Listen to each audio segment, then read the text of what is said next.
and welcome to the 4Corners podcast. I'm Brad with Matt and Shad. How are you doing this week, Buddez? Good. Hey. So we have a big show for you this week. So we're doing the February 1st and February 8th episodes. Is that a Texas Chainsaw Massacre shirt? Yeah, it says free hugs on it. I don't think I I trust those hugs. I thought I'd wear something spooky for Halloween because we're 2 days away. Yeah. Mm-hmm. So we're doing the February 1st and February 8th, 1992 episodes of the USWA. A couple of interesting episodes, but we have two shorter topics, and obviously we have Halloween 2 days away. Thankfully, the chance for rain has been going down here, and I don't think I'm gonna freeze. So, yay. It's been cold, but now not terribly cold, but like in the 60s, and I think like the next 2 days is supposed to be like nice. Like I don't know how this is gonna be for trick or treating because I have two small kids, but Thursday here the high is supposed to be like 81 on Halloween, which is Yeah. I think it's probably like 70 something here. yeah, 81 is like unseasonably warm, but I'm hoping that means at night when we're like out and about, it's not going to be that cold because it was Yeah. cold last year for Halloween. So hopefully it's decent enough that we can be done with trick or treating and it's not like freezing. by the time we get done. I don't know how Kentucky works compared to Central Ohio, but it's total chaos weather-wise this time of year. Like there are years we could like literally last Halloween it snowed, and Yeah. that's not unheard of. It didn't snow here, but it was really cold, and I was actually decently layered up. I had a coat, I had a flannel shirt on, I had gloves on, like all that sort of stuff, and I was still freezing. Yeah, The because like biggest difference between Kentucky and Ohio is Kentucky is more humid because geographically we're the Ohio River's to the north, the Big Sandy is to the east, and then we've got a lot of fresh waterway streams just all throughout the state. So, it's more humid and or wet, I guess is the best way to put it. I feel this time of year, it's one of those for at least this is how I view it. It's one of those weird you can't plan necessarily no. Yeah. how to dress because it could be like 60 degrees and overcast and you're just like freezing. Even though it's 60, it's not 30, but you're just cold all day long, you're cold. Yeah. Or 65, only like a 5-degree difference, but sunny, and you may have a jacket on and be like, oh, I can take this jacket off, I'm hot, burning up. It's like literally a 5-degree difference, but the sun can literally change your entire like wardrobe because I think it went from weird. like 30 something overnight here to mid 70s, so it can be chaotic. Yeah. It's kind of the meme is here is the that I go with is the old in the morning you've got it all the way on defrost and hot on this side, and then the afternoon's cranked all the way the other direction. But what are you gonna do? It's it's just weird the way it is. So for our first topic tonight, we're gonna do a little NXT talk. So the general concept of this topic is, has NXT been like a net positive or a net negative for the WWE? Now, there are caveats to the context of this conversation, like the quality or lack of quality or what our opinions of the product of NXT is not... That's not what's on trial. Yeah, it's not what's on trial. So like where I kind of where I came up with this topic was I was kind of thinking with some of the guys that are on the main roster, I'm like, man, it feels like some of these guys have only been on the main roster for like a year or two, but it feels like they've been there forever because they've been in NXT for like 4 or 5 years. And I kind of think like that's one of the problems it's created is like people have been overexposed. Mm-hmm. yeah, I could probably talk a lot about this, but I think for some, it ideally it's supposed to be developmental, right? Yeah.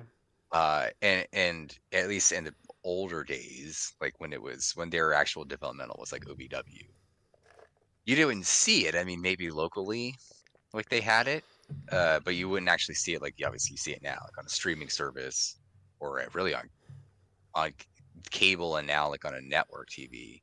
Mm-hmm. Even if before then, before it was on that, it was on like the network, so you could still see it.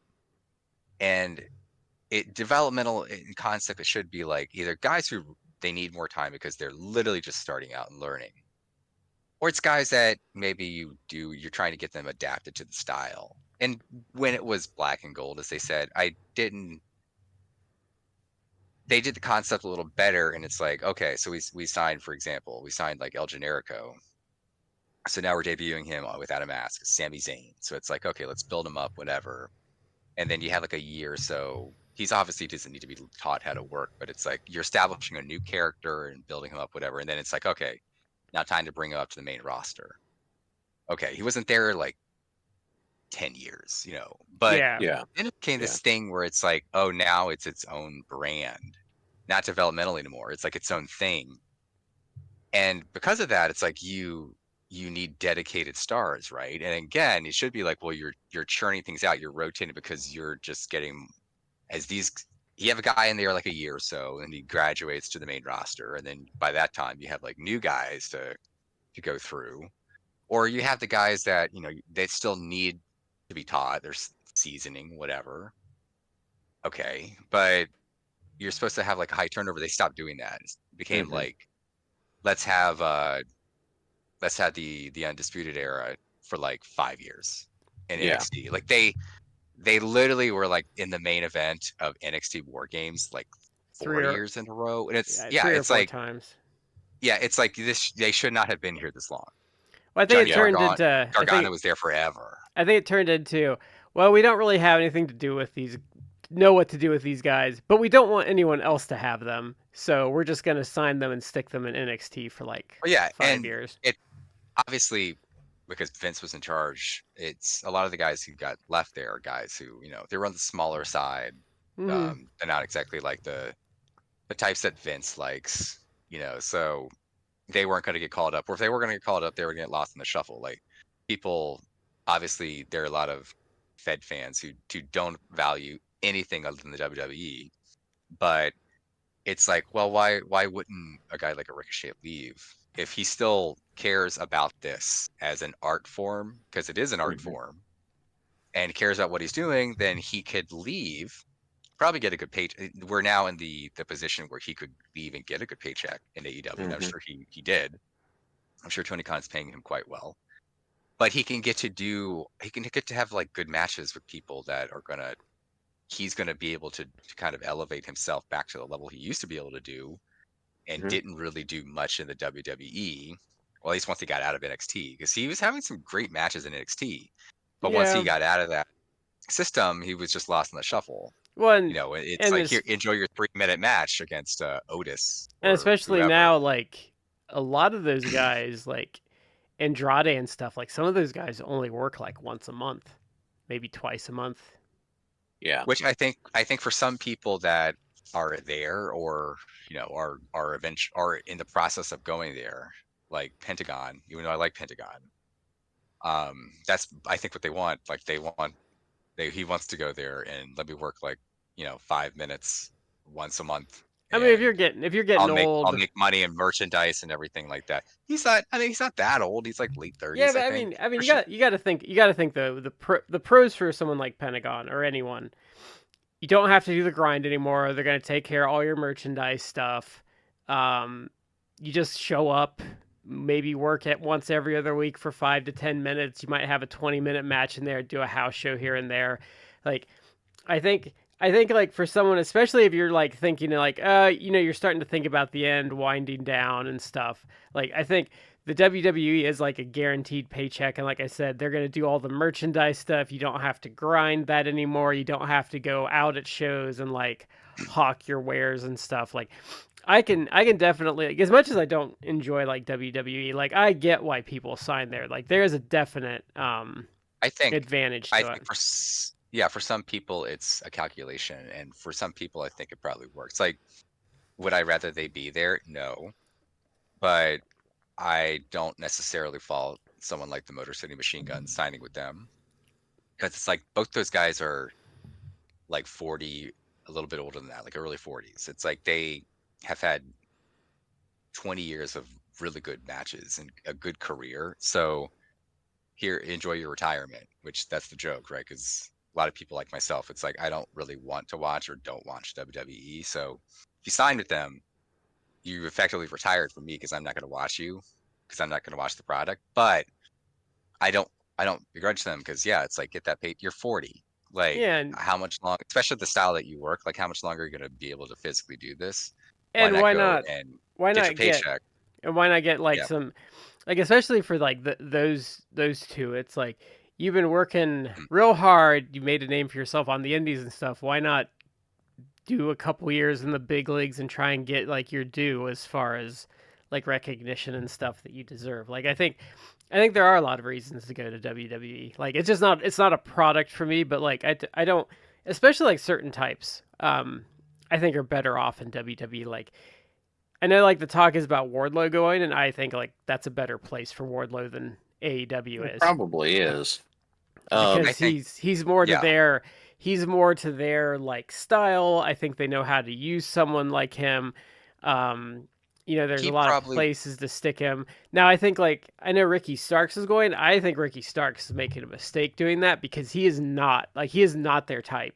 He's too lean. it's He doesn't work a it's style they like. I guess the question really for Ricky Starks, but it's like, what does Ricky Starks want out of his career? Because I agree with you. I think he has a ceiling. If he's thinking that if he's buying into the hype that some people have at times blown him, where he's like the next Rock because he's a good talker, because he's a good talker. He's a decent worker. I think the problem with him, and the reason why he hasn't achieved a higher level of success in AEW, is that he's very inconsistent, and like legitimately inconsistent. Like he'll have a good match that you rethink, like, oh man, like that was a good match. You start thinking things about him, like, oh, he could do this, and the next he'll then be put into a feud that he just, lack of a better way to put it, shits the bed, and it's not on his opponent. It's I mean, someone wrote it up Ricky, on like yeah, Discord once, that it's like, oh, if Ricky Starks did all these things, and they list actually everything he really did do in AEW, and it's like, well, if they had him do all these things, like he'd probably be really over, right? And it's like, he did do all those things, and he's not, because he's he mad, was mad really inconsistent. over, but Mhm. Ricky Starks has I think I came up with the term from Randy Orton stuff. He has motivations disease. If he doesn't Mhm. like what he's doing, he's going to dog it. And But if he likes what he's doing, he'll put in the effort. And he was over. He was over in a big way. And then, I don't know what it.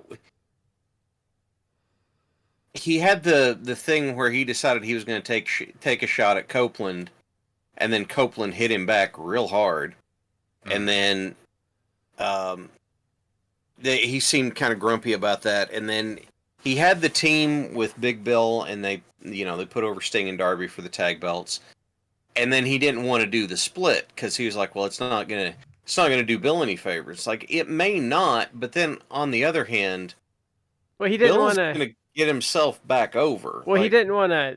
I think the problem. I don't necessarily disagree with his logic there, because I do think, like, he did seem to like working with Big Bill. Like, the Sting match where they lost the titles was really good. I thought he did a good job mhm. in that. But his argument was, and I think it was from the planning, is like he didn't see how beating Big Bill was going to help Big Bill, which I kind of see. And if he's thinking Well, and I think too is, I think what his logic was like, well, I have like one foot out in the door, and I don't want to like go over my friend. yeah, that one foot out the door thing is part of why I call Like it motivation disease. He like doesn't. I feel like he probably should have done the program with Big Bill, but there are some people that really blow that up and act like he is being unreasonable. And I'm kind of like, I don't agree with your logic, but like, it's not as bad as some people make it out to be. Like, I kind of, Yeah. like, I don't hate it, but it would have. I don't think it would have honestly hurt Bill all that much. he's gotten, I think he could have bounced back. because like, there's some other things that they've done with, like, there's been some rumor mill stuff to Ricky that's been really unfair, which, I won't go into that stuff, but there's some stuff that people have like, pretty much lies people have told about him, like that. What was it, that bar fight or something that never happened? Oh yeah. Yeah, I heard something about that, and I don't know why. It's Yeah, like, I don't. why make some? And there was Don't. I will say maybe the Big Bill stuff specifically is, you could say like, well, I don't disagree with his logic. He has a point. I think the problem that hurts him is he's not being used, right?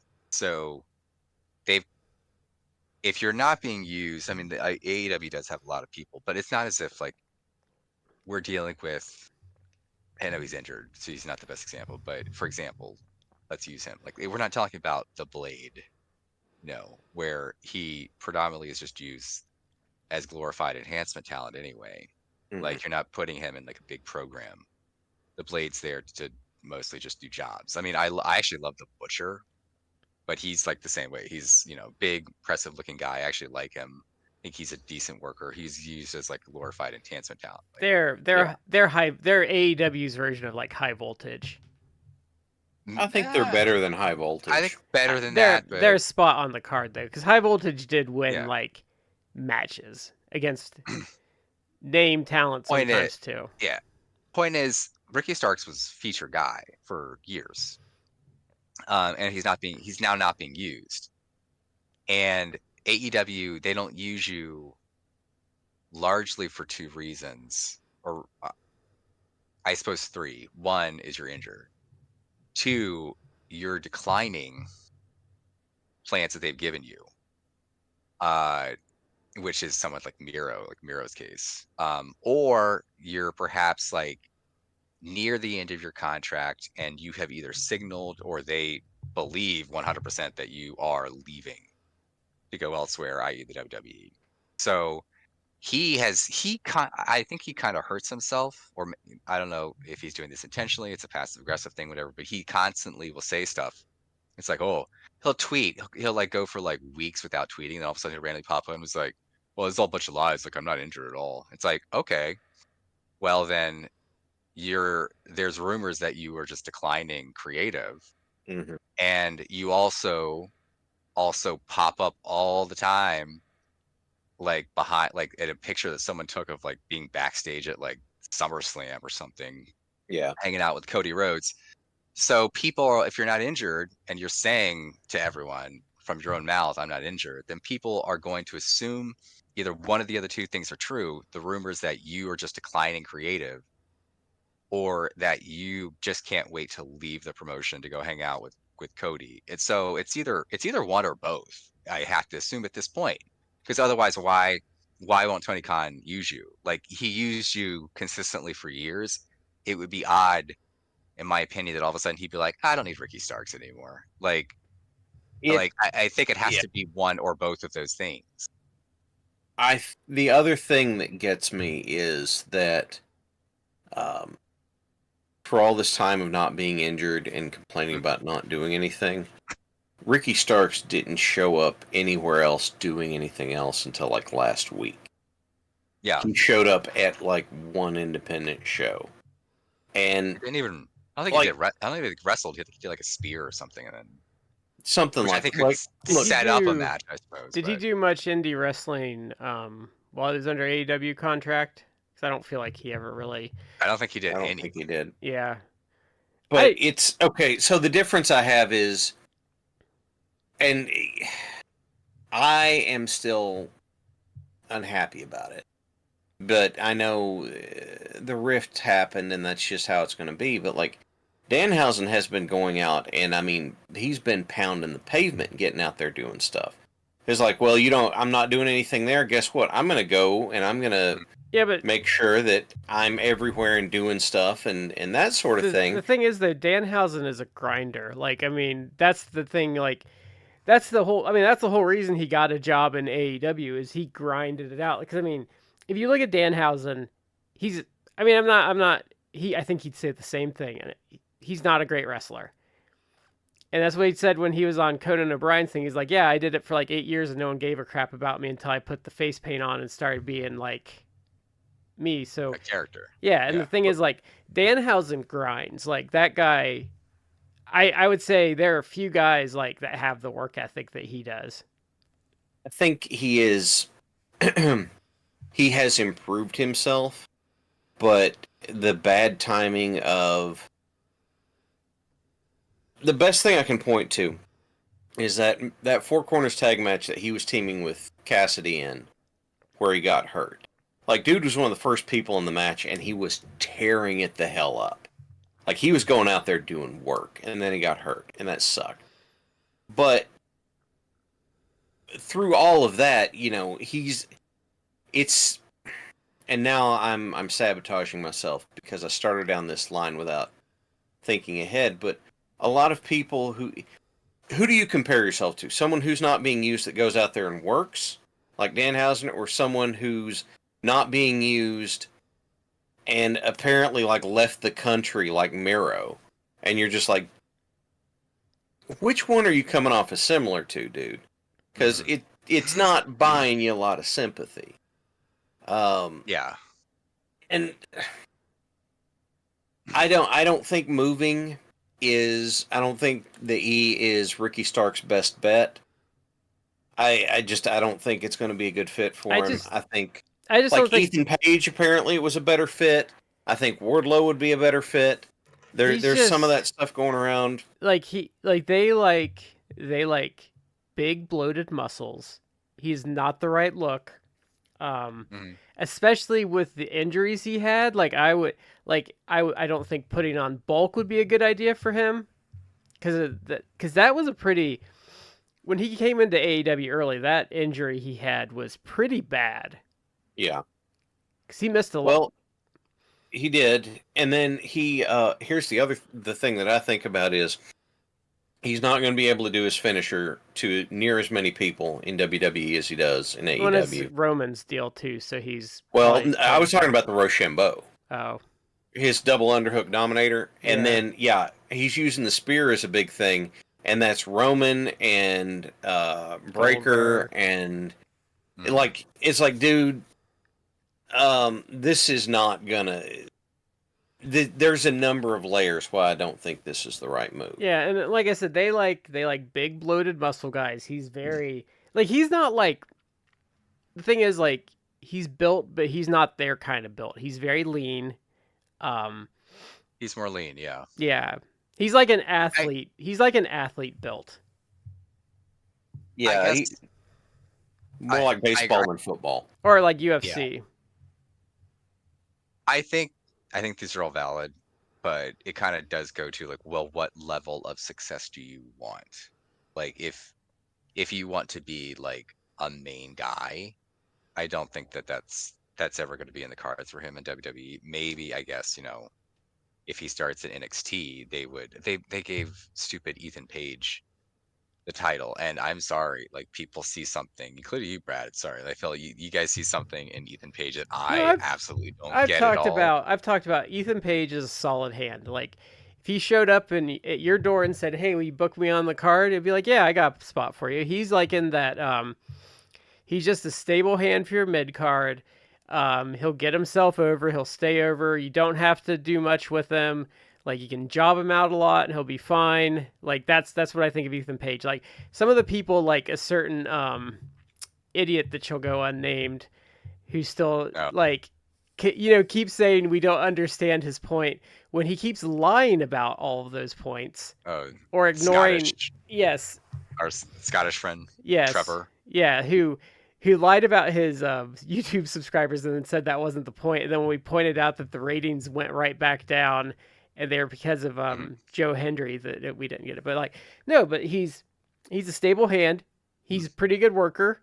I wouldn't put a main title on him. I don't know if I'd even title him, but if I was running a promotion and he was out there for a reasonable price, I'd sign Ethan Page in a minute because, like I said, you can just shove him in your mid card. He'll stay over, and you don't have to really worry about doing much with him. They put the NXT title on Ethan Page. I think it's a dumb idea. Although I also could say that really the current roster of NXT is actually very, very bad. So it's almost like if you agree with that logic, Brad, that Ethan Page is a stable hand. It's like, I never would I put the title on him, but it's also like, well, what if he's somehow your best option? And he might be, but that's really a scary, sobering thought because he might be the best option there at the current time. My problem with what they did with him in NXT is having the title on him and him working main events is like not what you're saying NXT is supposed to be. Like he is a past 35 veteran that you're giving like valuable air and ring time to in a promotion that's supposed to be bringing up the young guys. And like he's worked with Trick Williams, which I think is good, but they also used a lot of his time on top with Joe Hendry, who doesn't need the work. Well, and spoiler, NXT just had like I'll call it pay-per-view, paying for it. I refuse to use the premium live event. They had a big show. Hate it, but they had a big show this past weekend, and the ending was I guess Trick Williams being saved by drumroll Bubba Ray Dudley. And it's like you literally like he's not a great worker, but Trick Williams is a guy like you should be building up, and he has this feud with Ethan Page, and then what happens? Like he gets saved by and then overshadowed by like big fat 50-something-year-old Bubba Ray Dudley. They still and don't. It's like, they still do that. Why? Crap. But to go back to Ricky Starks, like I think Ricky Starks could be like a thing and a star, maybe even a champion in NXT. But in WWE, like I don't think you're gonna really get a lot. Like I think that Ricky Starks he'd be solidly mid card, and maybe because you're a good talker and you have some charisma, maybe you would get the you'd have the 20-minute like talking segment that Miz, like the Stark Report or something like you'd be better than Miz, that thing, or you get Grayson Waller, the Waller, whatever the stupid talk thing he did for a while. Grayson Waller is. I don't get Grayson Waller. I don't see what people see in him. Like he's not. He's even that great of a talker to me. But I mean, he's not as good of a talker. Let's give him a talking segment. He's a decent worker, but nothing special. I mean, the WWE is very lucky in many respects that they're as hot as they are because they have some guys who have moved up into the mid card and are now the stars that are just not good, like Grayson Waller. And pairing him up with Austin Theory is like Austin Theory. Both of them are not good. They are not the future of your company. Like they aren't. Like they're not good. You're not going to see Austin. Maybe Vince saw it, but Austin Theory is not going to main event Mania. He's not that level. He's not good enough talker. He doesn't have the charisma. He's not a good enough worker.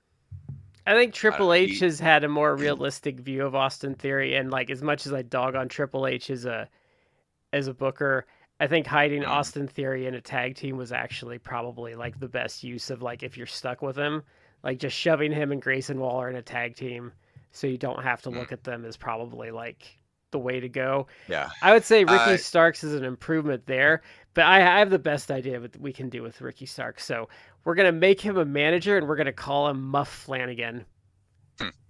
No, Brad. Budge.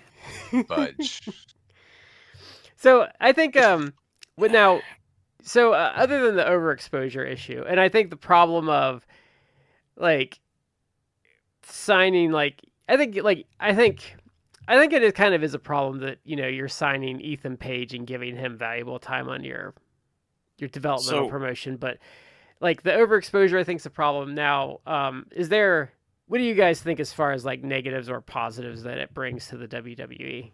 The overall WWE I don't know, but a negative for NXT And I suppose in the abstract and a problem for the WWE in general, because it's, again, this is still your developmental brand where you're supposed to be creating like the stars of the main roster of tomorrow. But when it was just on the network, that you had to basically, you had to sign up for a streaming service and they could do kind of their own thing.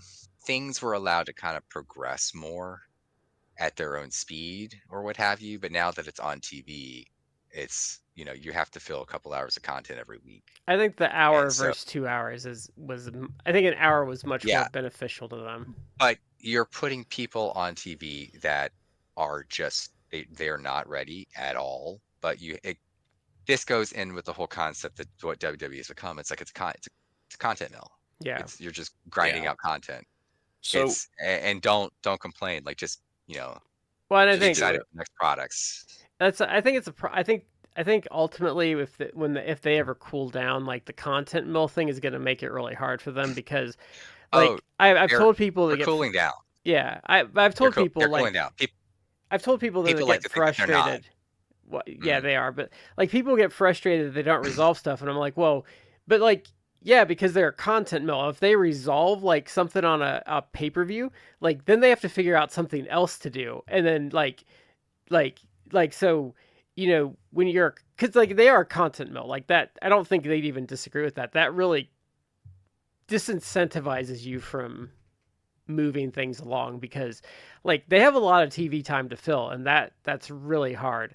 And it's not like they don't run things anymore, so you have to like answer to TKO and you don't know what like the people above like Triple H and company are like demanding or saying, because that's my concern with them, because we've talked about before, like if they get sold at some point to someone else, it's going to get real bad.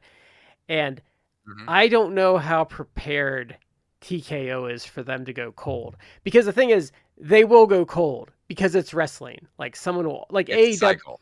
like AEW is still trying to claw their way out of going cold. Like it happens to everyone. Like New Japan is going cold right now. You don't stay hot forever. Like no one ever No. does. Like because that's just the nature of the business.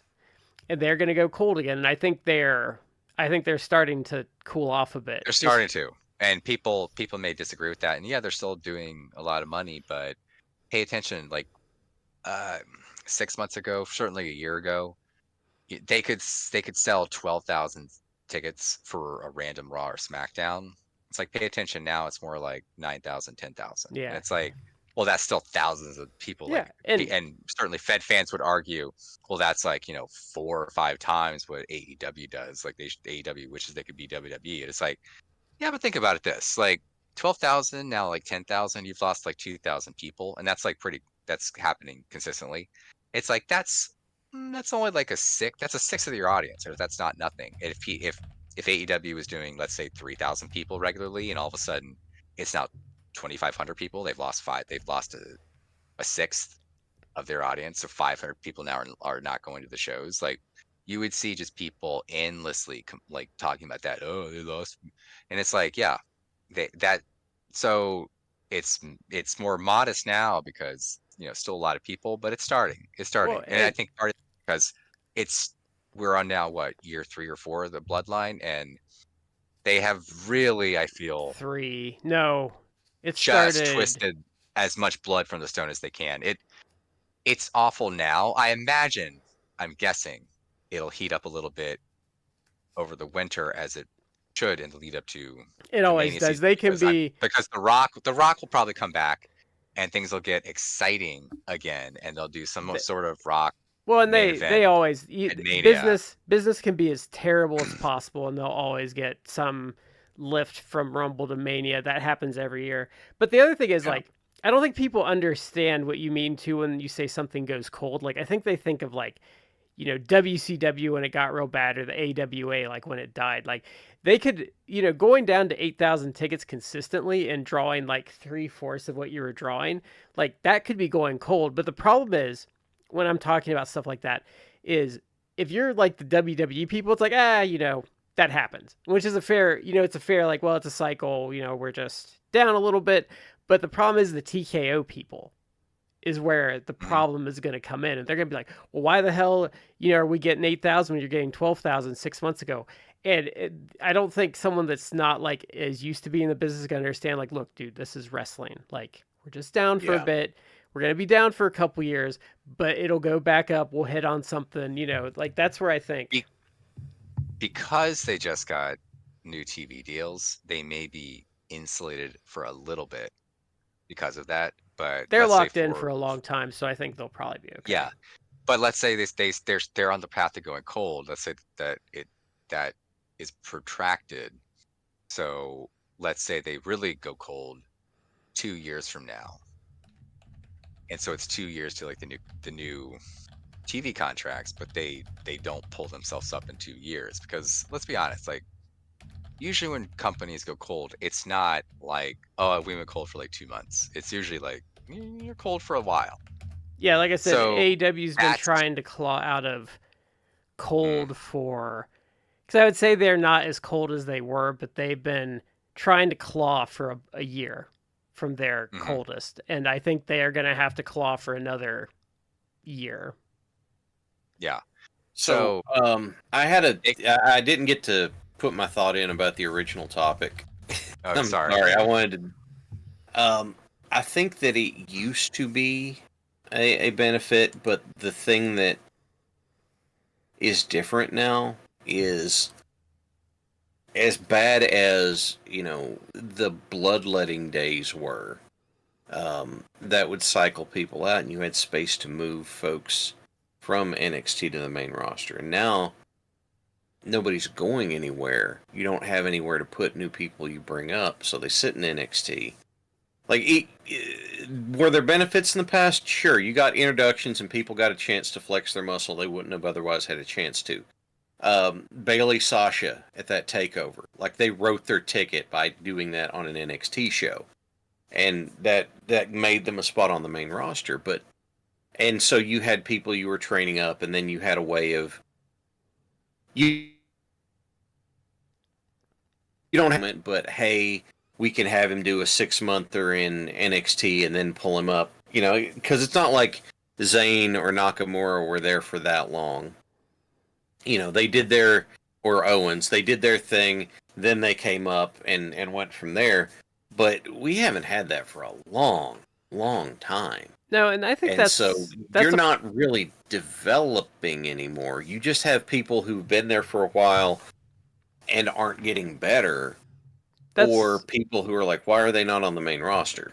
That's kind of a problem I have with modern wrestling in general, with like the bigger companies now, is like no one goes anywhere. Like, if you watch like old wrestling, like even with the USWA, we just did our 5th and 6th episodes, and like already we've seen some people come and go, and we are seeing people leave. Like, when you watch old stuff, people come and go all the time, and like most of the companies now, like, you're looking at guys that have been there for like 5 years, and it's like, okay, like, I've seen you do everything humanly possible.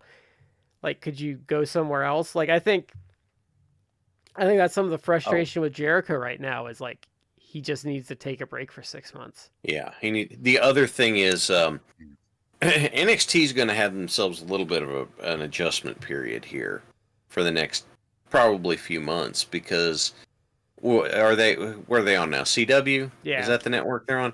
Yeah, they got the last part of their show cut off because CW said, you don't get an overrun. This is local news block, and that's not negotiable, so they just cut them off. I can't believe they didn't know that was going to happen beforehand. I wouldn't have expected CW to do that. It's all the local affiliates, and the local affiliates do not screw with their 11 o'clock news, local news spots. Those are hard outs. You don't get to do anything with that. That's just where it is. That's how it's going to be. And then what do you got is which is I know yeah, they get cut off, because I know news is a hard out, but like I also think that's kind of dumb, because like NXT probably gets better ratings than anything else they shove on that channel by far. It does. It may, but the truth is, it doesn't matter. I know. Whatever it is, it won't change. And for some reason, they were surprised that that's how it turned out. And I'm like, I don't think that's I don't weird though, understand because I don't how you think can be surprised by that. Was SmackDown getting an overrun on Fox? No. So why would they think another network?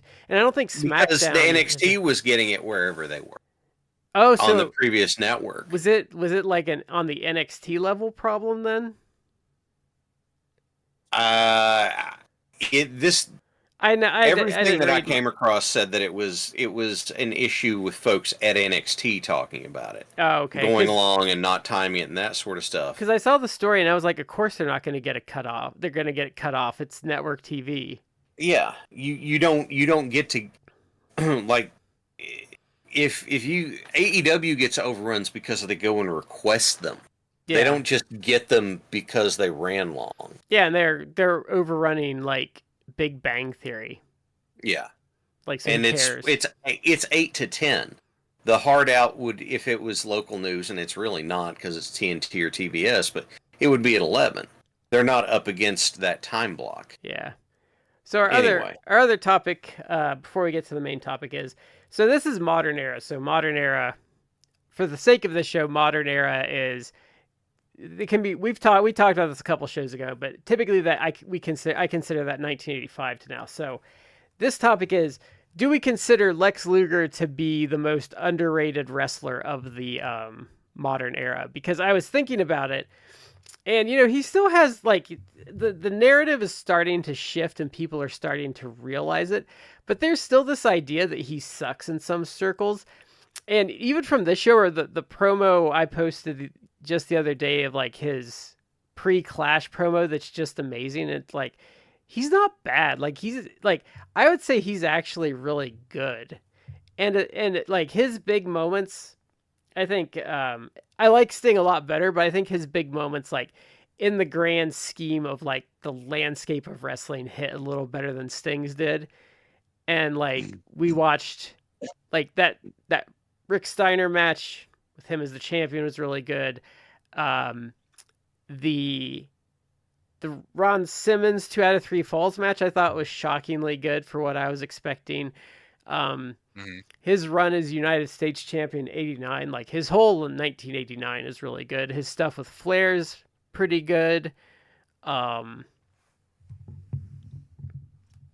So I don't know if I would use the word underrated. Maybe I would definitely say underappreciated. Like, yeah, well, I don't want to give them credit just because I think that they're kind of off. They've really gone off the rails recently.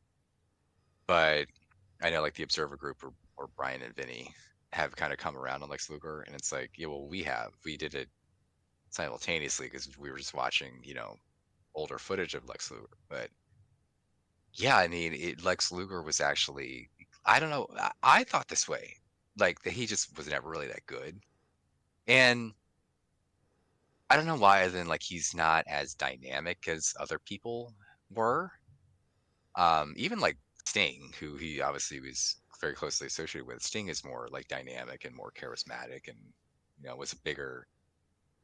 Sting was the ace at points in time, but Luger was actually a good worker and was a lot better than he got credit for, including me. Like back how I viewed him, like he was a better worker than he's given credit for, and actually. There were points in time where it's like, yeah, you should have put the title on him, where he was 88. validly the world champion. 88, they made a huge mistake not putting. And WWE, like two companies, and that's what turned Brian and Vinny is when they did the 93 WWF. There's a video I think on their YouTube where it's like, they dropped the ball on him every time, and it was never his fault because he always came to play. He did. He actually, you see, if you watch it and watching it, sometimes much like last week with The Crow, where it's like I'm watching this now as an adult, so I'm actually getting a different level of appreciation, and maybe that's just growing up and maturing. Like there's so many stuff that I can say now, like we've seen. Maybe I saw this as a kid, or maybe I saw a worker as a kid, and now I have a different perspective of him. But looking at his stuff. And even like the 93, like his WWF stuff, looking at him like, wow, like he did always bring it. Like he did his part. Like he worked hard to put on good to That decent matches. Tatanka draw at the King of the Ring 93 was shockingly good. Yeah, he did the work. He wasn't bad. He tried to be like, you want him to be. He basically took the attitude that, okay, you want me to be like the next Hogan, like the next big thing. Like, I'll do my part. And he got undercut at the knees. And yeah, like that's a whole, that may be like a separate discussion. But it's like, should they put the title on him? Like, yeah, I could probably say like he should have had a run with the title. Like, why not? Like, you didn't necessarily need like a year-long Yokozuna reign. Oh, Right? and I think even he should have in like the celebration at SummerSlam was just dumb, but 88, That was 100%, dumb. 88, 100%, he should have gotten the title in 88 because one of the things that the news groups don't talk about because they're Flair fanboys is one of the reasons Jim Herd was trying to get Flair out of the main event picture is they were doing focus group stuff. And part of the reason they are struggling is the fans were tired of Flair and like they had a feeling of hopelessness because he'd been on top so long as like a heel. And they don't talk a lot about that. That's kind of why, because Jim Herd's biggest problem is Jim Herd got involved in creative. But if you look at like some of the bigger picture stuff Jim Herd did when he came in, Jim Herd was immediately like, I want young guys. I want more. You need to get younger. He invented pyro in wrestling, surprisingly. Oh, really? And they were doing focus group stuff, and that's why he wanted to move on from Flair because people were tired of him. And I mean, at that point, Flair had been on top on TBS since 1985. Interesting. Yeah, his problem was he sucked at creative, and he should have kept his nose out. Yeah, it's a.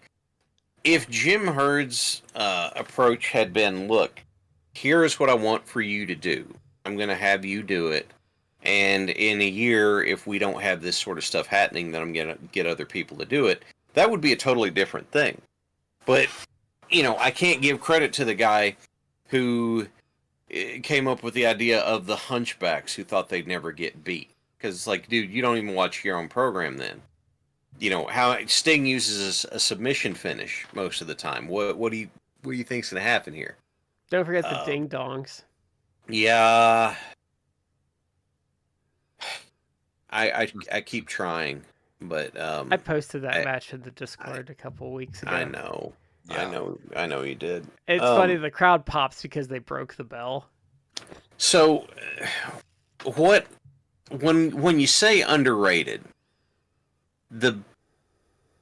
just for the sake of argument, the best rebuttal I can come up with is that in general perception,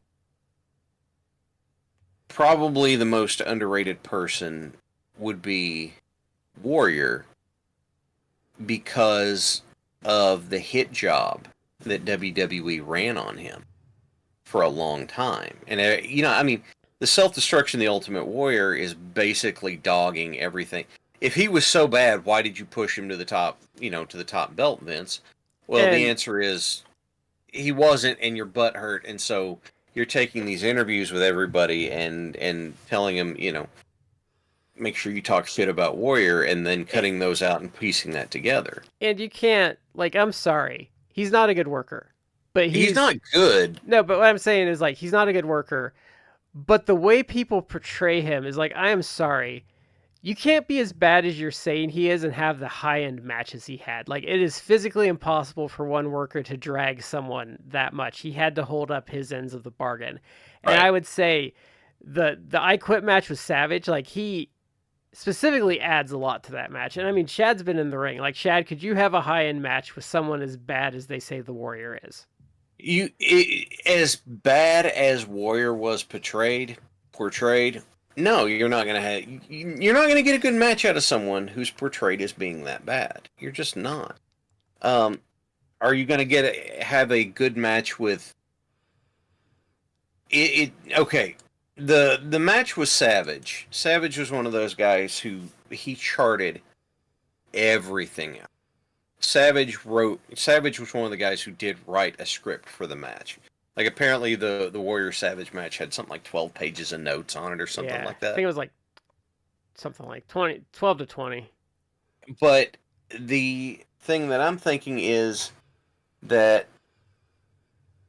in order to have someone who can hold up their other end, they've got to have some skill and some talent. And again, if Warrior was that crazy over but that bad, then you wouldn't have pushed him to your top belt. If you didn't think that he could have been the guy company gets behind, you wouldn't have pushed him all the way up there. Just having him be the crazy popular but cap him at the internet IC title level would have worked fine if you didn't think that he could handle that at the top. But that's not what happened, right? Can I make a point to agree with you? Yeah.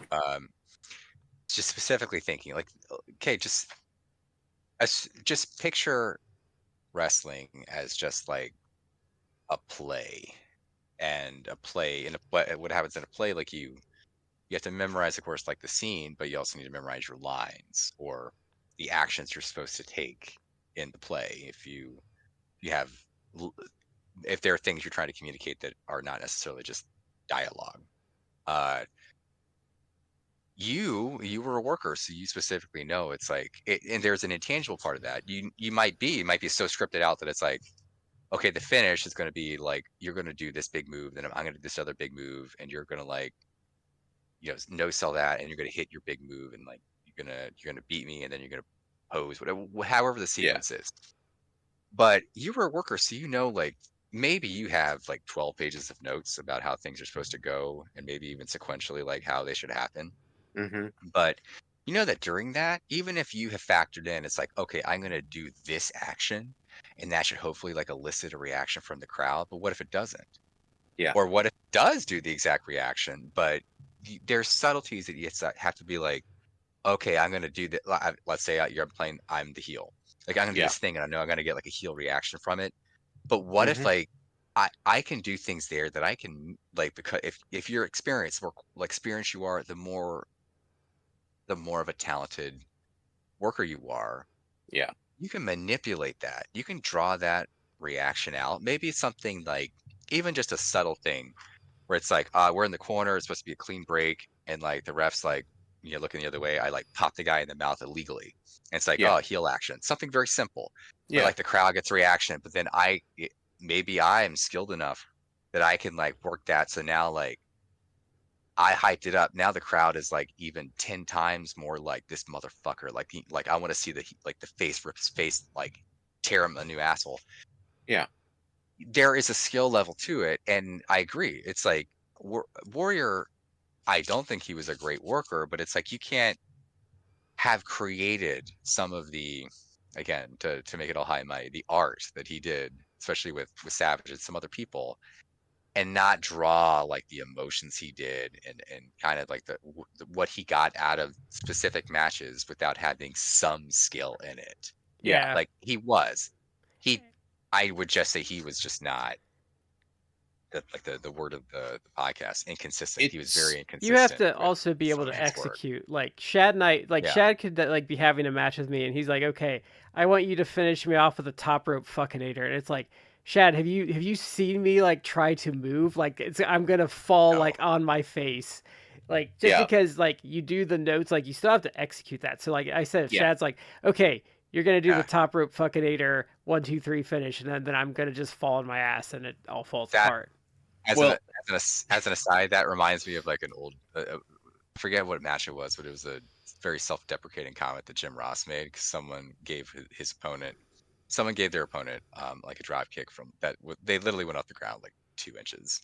Yeah. And Jim Ross made a quip. It's like, yeah, it's about my style of drop kick. Like, it's about what I could do. Yeah. Okay, I get it. Yeah, that's me too. Like, I could get, you want me to drop kick you? I can get 6 inches off the ground. Sure. In a ring, Okada drop kicked right to your kisser. No, in the ring, I could do a drop kick, but it was not like I'm standing here and just like doing a free jump and then extending into it. It would have been, I don't know, maybe more of the New Japan where I'm stepping and extending one leg and then the other comes to meet it, kind of thing, and I'm rotating into it, but. Look, I was never a call it ahead kind of guy because, frankly, I didn't trust myself enough to remember everything. It's like what are we gonna do tonight? All right, opening, comeback, finish, and we just fill it in around from there. And some folks would be like, "Oh yeah, heart punch, take it home." Hard for Yeah. And some folks would freak out at that. They'd be like, "Wait, what?" And I'd be like, "What am I supposed to do?" And I'm like, "I don't know. Fill it in with your stuff." Yeah. Well, what am I gonna do? Dude, I'm not gonna think for you. Do your shit. You know, it's That's what Brian Alvarez said is like, Buddy Wayne like took him like when he was still new, and he's like, okay, we're calling this all in the ring, and he's like, I learned so much. But I think like that's part of going back to NXT. I think that's part of the problem where NXT's been bad is they have them rehearse the matches, and you can still even see in Charlotte at times if something goes wrong, she doesn't know what to do, and I think that's kind of the bad point, and it's something to what Matt said though is like if you plan it out too much and it's not working, like you have to deviate. Like the thing that I give Savage credit for is that the dude was smart enough that when he planned stuff out ahead like that, that he was smart enough to he made it work. He knew how it was going to go. You know, huge props to him. I, on the other hand, am like, I'm not, you know, I wasn't going to, another reason for it, and not just that I wasn't going to remember it, was I didn't like that. I wanted to be able to try and match what the crowd was doing. And sometimes I did a better job than others, but I was trying to teach myself to be responsive, as opposed to, it's like, oh, well, they weren't there whenever I came off the ropes, so I'm going to go hit the ropes again and come back again and see if they're there when I come back this time. Nope. It seems like the way you nobody ever does that whenever things are going the way they're supposed to be going. Everybody does that when something's gone wrong. The way you describe the fans you worked in front of, though, and the way Alex and some of the other guys, like, it sounds like you also had a tougher crowd. Like, you didn't have the clapping seals of, like, the bigger city, like, more mainstream modern audiences that are just going to clap if you do the thing. They're more like, no, you need to, you need to give me... have to work. Yeah, you got to give me something I can sink my teeth into, like, story-wise or, like, narratively. Like, you had a much more... cynical, I wouldn't say cynical crowd. You just like they were willing to give it to you, but you had to like earn it. Unlike say like, you know, like shows I've gone to where the crowds just gives it to people whether they deserve it or not. There were some crowds we had that were like that. There were others that were just happy to be there for the show, which is fun and not a big deal. But the other side to it is like, let's say that some of the places we went, if we're not doing anything that they're interested in, they ain't gonna do a damn thing. Which means we had, like, you know, Alex and I had that, one of the biggest shows I ever worked. He and I were working each other, and it's quiet, and we heard one person say boring, and we're like, all right, asshole. And he had me hit him with the biggest lariat that I could, and I swung, and he did a backflip sell off of it, and he went to the top, and I hit the rope, and he crushed himself on it, and I did a jumping roundhouse that I wasn't actually sure I could still do properly at the time, and did it perfectly, and all of a sudden they're back with us. That's what I don't get about modern workers, is when they get on social media and they're all butthurt that like the crowd like verbally like shit on their match, like chanted boring and stuff. And to me it's like you're an idiot. Like if I was a worker, I would much rather have a crowd chanting boring and this sucks at me than just sit there quietly, because at least I know when they're doing that they're engaged enough and there might be something I can do to salvage it versus just dead quiet. It's like, oh crap. Yeah. Well, the flip side to that was like that one dickhead that was on the last Dynamite that hung a sign over the barricade that says Anna Jay has not improved. It's like, who the hell are you? Yeah. It's there's always fans who go to the shows who want to put themselves over. Yeah. Because I don't know what the thought process is. I, honest to God, have no idea what the thought process is. The thought process, oh, well, if I do this, then people are going to think I'm cool. Or if I do this, are they going to whip the camera over here to me? That's never ever happened. No, Ever. everyone just thinks, dude, you need to go touch grass. Yeah, the best example I have is whenever Mox came back from his recovery stint, and that one guy shot his mouth off, and Mox was just like, kick that guy out of here. And that was it. That's all he got. He did that. Mox said kick him out, and people cheered for him getting kicked out. Like, what do you think? What the hell do you think you're doing, man? You're not. Nobody gives a shit about you. You're another dick in the audience. Nobody came to see you. Shut up. That's what I think workers are going to be far more likely to be mad about than. Yeah, I mean, yeah, if they're chanting boring, that's not great to hear. But if they're chanting boring, you know you've got something to fix, like I've to respond to. I've sat next to some special needs people or near them in my section before that are annoyingly enthusiastic about the show, but it's like, whatever. They're having a good time. I don't care. Mm-hmm. Like, I would take that a million times over someone that's just being a dick. It's like, why did you buy a ticket then if this is how you're gonna act? Yeah, that pretty much. It's that I've been to like unless 1, 2, 3, 4 AEW shows. The worst part of every one of them have been those fans who think that they're going to be, smarter than the show. And I'm not talking about, I'm not talking about they did something egregiously bad booking wise or screwed you with a finish and the crowd like goes ugly and people can't let it go for the rest of the show. That I understand that.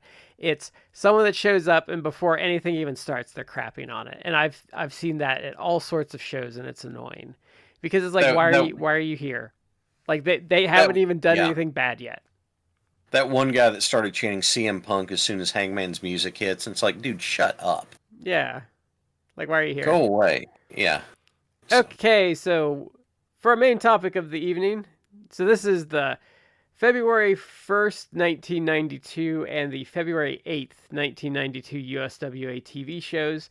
So this was an interesting set of shows to start with. Like, I think it's because we have a little more context, but I enjoyed both of these shows a lot. There's a couple of things weird that happened in these, but we can get there.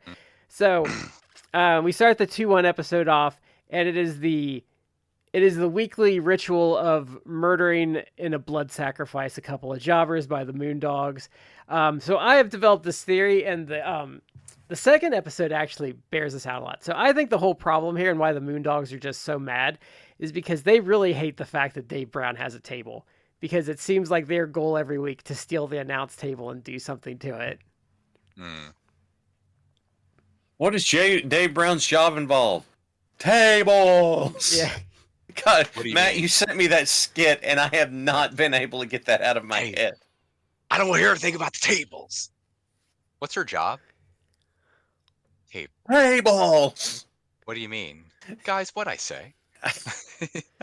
The line, I don't know how to hear anything else about tables. I don't hear about no more tables. I think, by the way... That's Driver's Ed by I think you should leave. It's on Netflix, but you can find that skit on like YouTube. Yeah. Driver's Ed. My favorite part of that whole thing that doesn't come off. It's not really a joke, but he plays the first video and stops it and goes, "Wow, pretty serious." That is the most true to life Driver's Ed portrayal I have ever seen in my life. Yeah, that's hysterical. It's almost a perfect sketch just because like the timing and the reactions are perfect. It's really good. So this is this is your typical Moondog jobber murder. Richard Lee cuts his promos. Moondogs beat him in like a couple seconds. Then they just pound the crap out of them. Tables, chairs, the whole works. But what I will say, they do this every week, but they change it up enough every week that you don't get bored with it.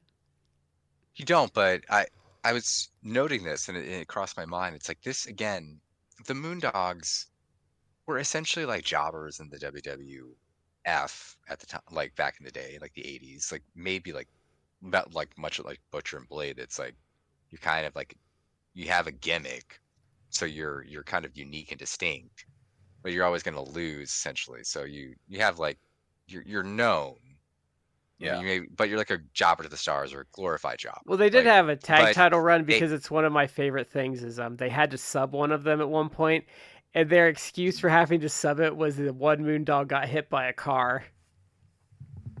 that's really clever. Yeah. But this is for guys who kind of were jobbers. Like now they're a big deal, and it's also like, how do you get these guys over? Oh, you just have them go out there and destroy people, and it's like I don't I don't understand how for so many promoters they don't get this is literally as basic as it can be. It's as simple as it can be. Because there's Like, no you want to get guys over, just have them go out there and win and beat people in a convincing because fashion. they don't think long term. Like the problem with a lot of promotions is they'll do something because they want the moment and totally undercut them in a certain way, and they don't realize like, well, okay, you did that for that 5 seconds, but now like that has long-term ramifications for them. It's like how when Becky Lynch came back and they wanted that big moment and she beat Bianca Belair in like 30 seconds at SummerSlam. Like Bianca is still over, but she's never recovered from that. No, that was a gut punch, and she hasn't. Should not have happened. She should have recovered, but they also don't. No, but that's the kind of Triple H doesn't necessarily see her as a star, so. But that's like the stuff modern companies do though, because they'll want the big return or the big debut, and they'll just totally throw like a team like that under the bus, and then like you'll get like maybe 90% of it back, 85%. But the problem is like why the Moondogs work in this capacity is they haven't lost. And they certainly haven't lost clean. But like the thing is like, let's say you just wanted like the Fantastics to show up and make a big splash, and they just totally chump them on one episode of TV like next week. They're done. Like you've lost a lot with them if that happens. Like so I think that's where like a modern company, and I'm not even just talking WWE, a lot of companies would make that mistake where they would want that big splash, and then they just totally throw their long-term project under the bus. Yeah.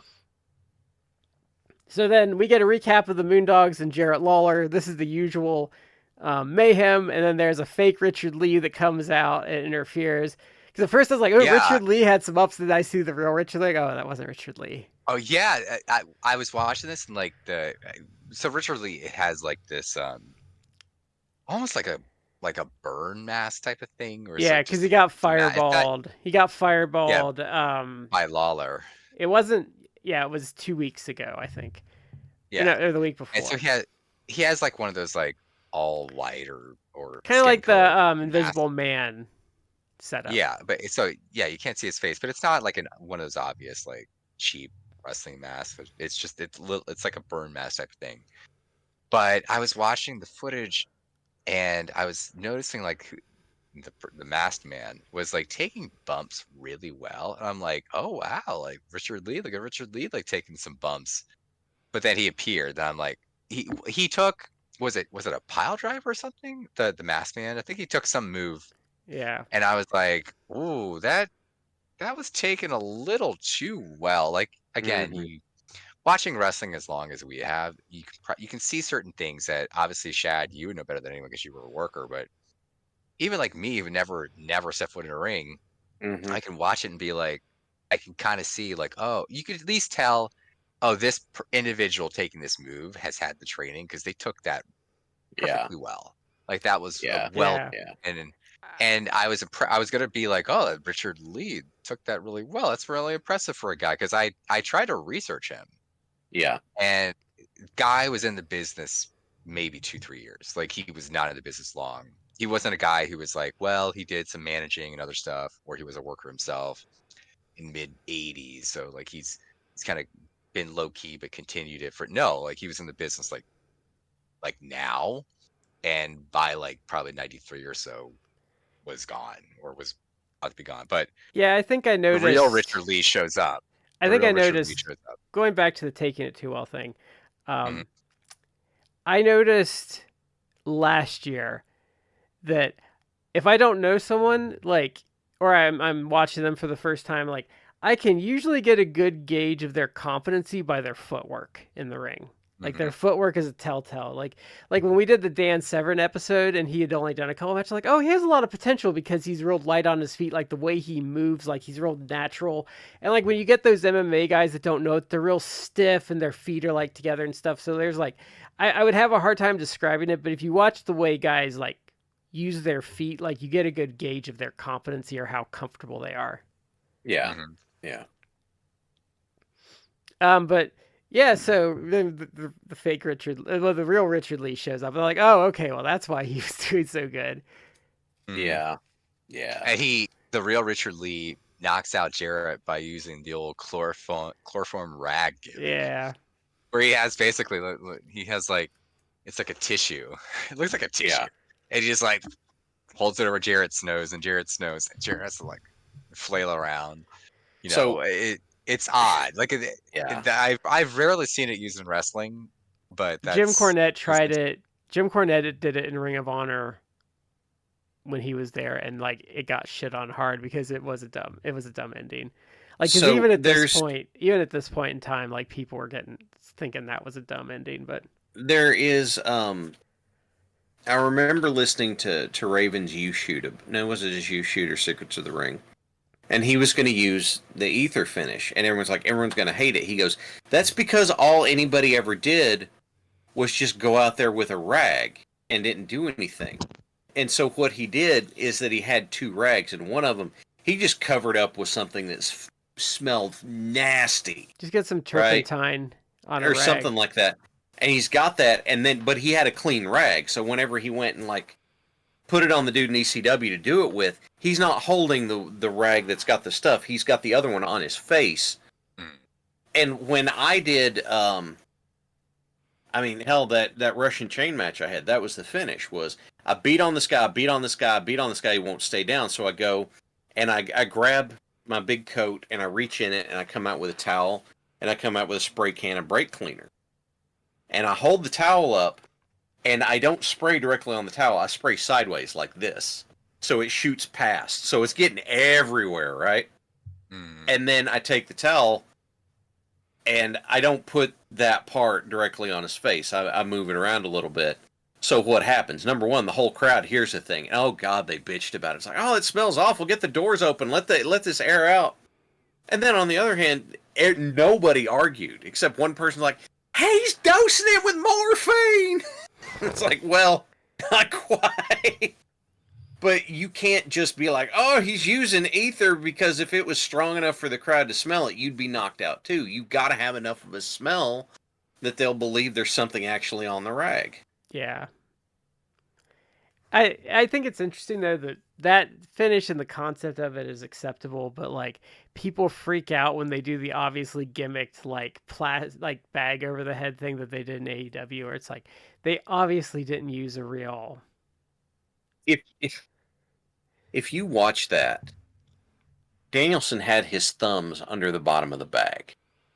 Like, he was not being like, yes, he's breathing and it's like expanding, contracting, but he's got his thumbs under the bottom. If you watch, you can just see that his chin is not in the bag. So he was getting air in there. But yeah. Okay, so then we go. So Jeff Jarrett comes out.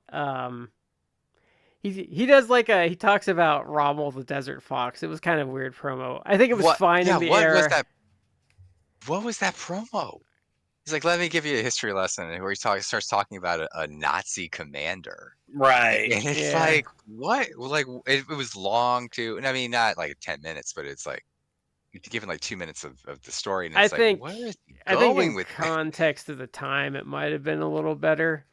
But like, I don't know. It's weird. Just not great. So then so Jeff Jarrett then beats the Shadow, which now this is where this show gets a little weird, because he's been on previous episodes and they said his name finally, but TD Steele is doing all the reffing, and he's like in his ring gear while he's reffing, which is really I was noticing bizarre. the guy. I'm like, oh, the ref. I didn't recognize him as a worker necessarily, but like, I'm like, oh, the worker, like the ref's kind of like in shape. Let me see. He's got the size to him. He lost to I think he lost to Embry one week. Let me see here. Sometimes I don't always write the jobbers down. Especially the ones the Moondogs kill. Eric Embry beat him on 111.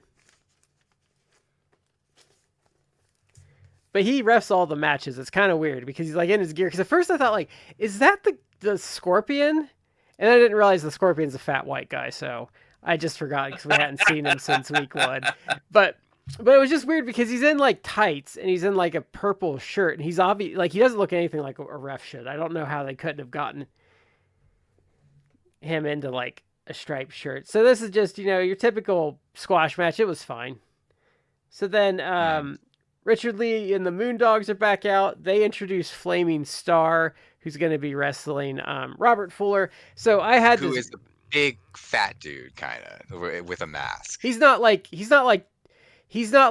Jody Hamilton assassin fat. He's fat, but he's not that fat. He's husky. He's a big boy. Like he's probably like pushing closer to 300. Yeah. So I tried to look this up, and PWO theorizes it was Don Bass, and Matt looked separately and came up. Don Bass or Outlaw Ron Bass? Don Bass. Okay. Because you looked it up and you said you thought you saw Don Bass too. I saw, but I think I was seeing like the same PWO. Okay, but that's pondering. So that's who I don't know a Don Bass. I know Outlaw Ron Bass, which I was like, he looks nothing like him, other than Ron Bass was a larger guy too. But I think it was like Don Bass and Dirty Rhodes was like a team they had for a while. So I think he's a local guy. I've seen him and stuff, but I couldn't tell you like what it is. But that's who is theorized to be under the mask. So that's just a promo. They're doing their spiel. Then we get. Hold on. The one thing I did know from this is that because in yours he got the fireball. Like Richard Lee has the most ridiculous he does makeup on like his left side. Yeah, he has weird I don't know who did the makeup where it's supposed to, but it's like that doesn't even look like. It looks very plasticky. I think he was dumb for doing stuff like this, but Joey Janela just gave himself horrific burns from a match he did on the indie scene, and I think it was a GCW show, and he takes pictures and it's like just red skin. I mean, it's very unpleasant to look at, but why? Richard Lee's makeup was like this weird brown mottled stuff. Like it literally looks like you could have taken like a brown Sharpie and just like like wrote on his face, like shoe polish just smeared on his face. But it's not like, red where this would believable, but whatever. It's 1992. Yeah. But he gives a promo where he's talking, and this is really where, and I message you guys, like, again, Richard Lee was in the business 2-3 years, maybe, very short, but it's really like, where did they find this guy? Like, what did he do before he got into wrestling? My theory is he's he was probably my personal theory is like he is probably like the local wacky car dealer guy or the wacky furniture guy. Like he's one of those local celebrities. I think they pulled. Or maybe he was like the local like horror movie host or the local drive time DJ. Yeah, that's true. Like the biggest like radio station in the city. Like maybe he was that, because he is too comfortable on the mic. And he is talking with more ease and cutting good promos. It's like, is he the best talker ever? Is he the best manager ever? Like, are people gonna put Richard Lee up there with Bobby Heenan, or some of these other people? Like, no, of course not. Jimmy Hart, no. But he was competent and pretty decent and understood the assignment in selling the matches and selling his tag team, like getting over the feud he was having with Jarrett and Lawler. And it's like, damn, this guy was good. And he was in the business like flash and gone. Yeah. So it's like, where did he come from? Like, I don't know. It was fascinating. His television presence is really good too, because sometimes like a guy can cut a good promo, but like there is like, I don't know how to describe it. Like there is an ability to like be a presence on the screen that not everyone has. And he kind of has a bit of that. And what they're reacting to here is so they're bringing in Austin Idol to Hmm. to, to team with Lawler.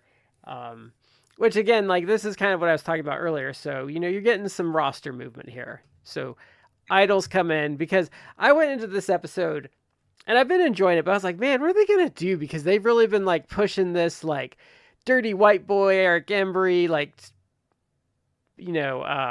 Tom Pritchard, like Tony Falk stuff. I'm like, like if they keep doing that for 2 more episodes, I don't know how interested I'm gonna be because like they could really run this into the ground really quick because they don't have a large roster. But then they went and did these episodes. They brought him in, and then like they kind of shifted the focus around of who the characters they were focusing on. And I'm like, oh, okay, so this is how that works because they kept me in because they kind of moved around who the focus was. They kind of do the focus different every episode. Quick question, like what? I mean, what was the significance of Austin Idol coming in other than like he was a name guy that they could just freshen the roster up? Because he's a regular and he's like a Memphis. He's like a Memphis guy, and he was like a star. Like I mean, he was big in Georgia. He's big in like in Knoxville and stuff. Yeah. In the context of this, which it's like we were kind of past the heyday of the territories, but they kind of still existed a little bit, and this is an example of how. But it was like this in Portland, I think, was just about to die at this point. Yeah, and we're in '92. We're probably not that long after, the AWA officially closing. Like, and you have we weren't. You have Smoky Yeah, Mountain. Smoky Mountain was about to start soon. Well, no, it's Maybe a going. year or I two. think their TV, Smoky Mountain's TV, literally, I think just started this weekend, and they started running shows in like the fall of '91. Okay. And I think Portland had just died at the end of '91. And we saw Austin Idol with some of like the savage stuff we saw. He obviously he's kind of fascinating because he was a star, but he never had a run in the WWF or WCW/NWA. So he was one of those guys. It's like he was a star, but if depending on how we want to talk about it or how you want to phrase it, technically you could say he had a run in WCW just because he was like a big fixture on TBS wrestling with Georgia. So you could kind of argue. You could kind of argue in a roundabout way that he kind of had his big run because I mean when he was on top in Georgia was, I mean, like in the late, like from 79 to like 82, Georgia like was the big thing because that was like the first nationally broadcast company. Yeah, because like I said, they came to Columbus. It's in Death of the Territory. Shad knows the story, but so they ran an angle to get write-ins to see who was watching from other cities, and they got a ton of stuff from Columbus, Ohio, and that's why they ran the first Georgia Championship Wrestling show outside of Georgia and Columbus because of that write-in campaign. Yeah, I guess what I'm thinking, when I think of NWA or WCW, I'm thinking more like Jim Crockett Promotions than going into Turner. But because especially in my city, if you talk to old timers, like you either get talks about like Detroit, which was here, but if you go to guys that are just a little older than me, they talk about Georgia. Yeah. But I did find it interesting, like him coming in, because it is obviously refreshing the roster, but it was kind of cool in the sense that, I mean, if it's almost contemporaneous to stuff that would happen nowadays. Like he came in and he immediately is kind of like your top face in the company. Like you're there teaming with Jarrett and Lawler. You're right in with them, and it's almost the same way. Like if all of us, like, I mean, AEW just hired like Ricochet. It's like, oh, Ricochet, you have him come in and be like marquee matches. Like they haven't done it, but it's like if you want to have if Tony Khan wanted to book, a 6-man tag team where it's like Jon Moxley, Claudio, Wheeler Yuta against, like Will Ospreay, Darby Allin, and now Ricochet. It's like you could do that because Ricochet has like come into the territory, he's now being presented as a big deal. And it's kind of the same concept with Austin Idol. It's a I trope don't. almost in wrestling, but Idol would be like if I would be like when Samoa Joe left TNA and went back to Ring of Honor for a couple of shows. It's kind of like that. He had history there. He had history with Lawler. He was a top face, top heel. Like, so it was kind of bringing in like a, hey, like you remember Austin Idol? Like, that's kind of like what it was. And then they do like a music video for him, but this is all pretty good. Like the music video is like the Memphis special. So then we get a recap of Dirty White Boy and Eric Embry. And we get Eric Embry coming out, which I want to say, and this is a comment to the next episode too, but I love how Eric Embry just gets sleazier and more disheveled every week. Like his beard gets rattier, his hair gets a little greasier, like his clothes just get like scuzzier. He's also like kind of a pudgy dude, so he looks a little sloppy. Yeah. He's not like the fittest of guys. He's not like Adrian Adonis, how he got, but he's a little heavy set, and he starts looking a little sloppy. And he wears, the thing I love about that though is he wears clothes that accentuate the slop. Like he doesn't try to hide it. He's like, no, I want you to see my gut because because it's gonna make you hate me a little more. Like I appreciate that about him. Yeah, he's he had been around for a while at this point. He's not 70. I looked it up. He's been around since 77, I think. Yeah, he had been around like a while, like over a decade. So he was a vet at this point. He's a really good heel. Like I've seen him and stuff before, and he's got a good reputation even on Cage Match. He's over a 7, which is pretty. But like I'm enamored. I'm always enamored with him because like he's just good. Like his promos are good. He does the heel work pretty good. His in ring is, I would say, good. Like he's just like he's kind of like Dirty White Boy, where it's just like all around good package, does everything well. Like type of good hand that like, because I was kind of saying to you guys before this, like having the veterans like Tom Pritchard, Embry, and Dirty White Boy, like they're worth every cent they're getting because your card is just filled with these guys that aren't going to work for a national promotion that are just good. They know how to talk people into the buildings. They know how to do their stuff there. Yeah, 100%. And you could cycle like younger guys or guys you're trying to build up with them, and it only helps those people because they have a talented worker they're getting to work with, but also someone who can build them up to the next level. You said he had a tragic end to his career, though, didn't you? He did. Which if we continue through USWA through the remainder of the year, like he will eventually stop. You will stop seeing Eric Embry because it looks like in researching it, like by October, I think, of '92, he gets in a really horrible car accident. I think like lacerates his like liver or kidney. Oh God. Something, and that heals, he improves. He passed away, I believe, but years later. Like I think he passed away. Let me actually look that up. But the bigger thing is like he really like damaged his knee like badly. So he did come back like in '93. It looks like some point in '93. Yeah. For one match, and literally after the match, he's like, "No, I'm good." Like, and he retired, like officially retired after the match. So I imagine like if he did make the comeback, that was either like I'm just doing this so I can have my send off, or he was like, you know what, no, this ain't for me. Like why do this? And I bet he got in there and the knee just hurt like a motherfucker, and he's like, I can't do this. That's what people don't understand about injuries. Like when we were talking about like Bailey's injury, or even like pro athletes, like people don't understand, like just because you're cleared doesn't mean, well, two things. Doesn't mean it doesn't still hurt, but there's also the psychological damage that people don't appreciate.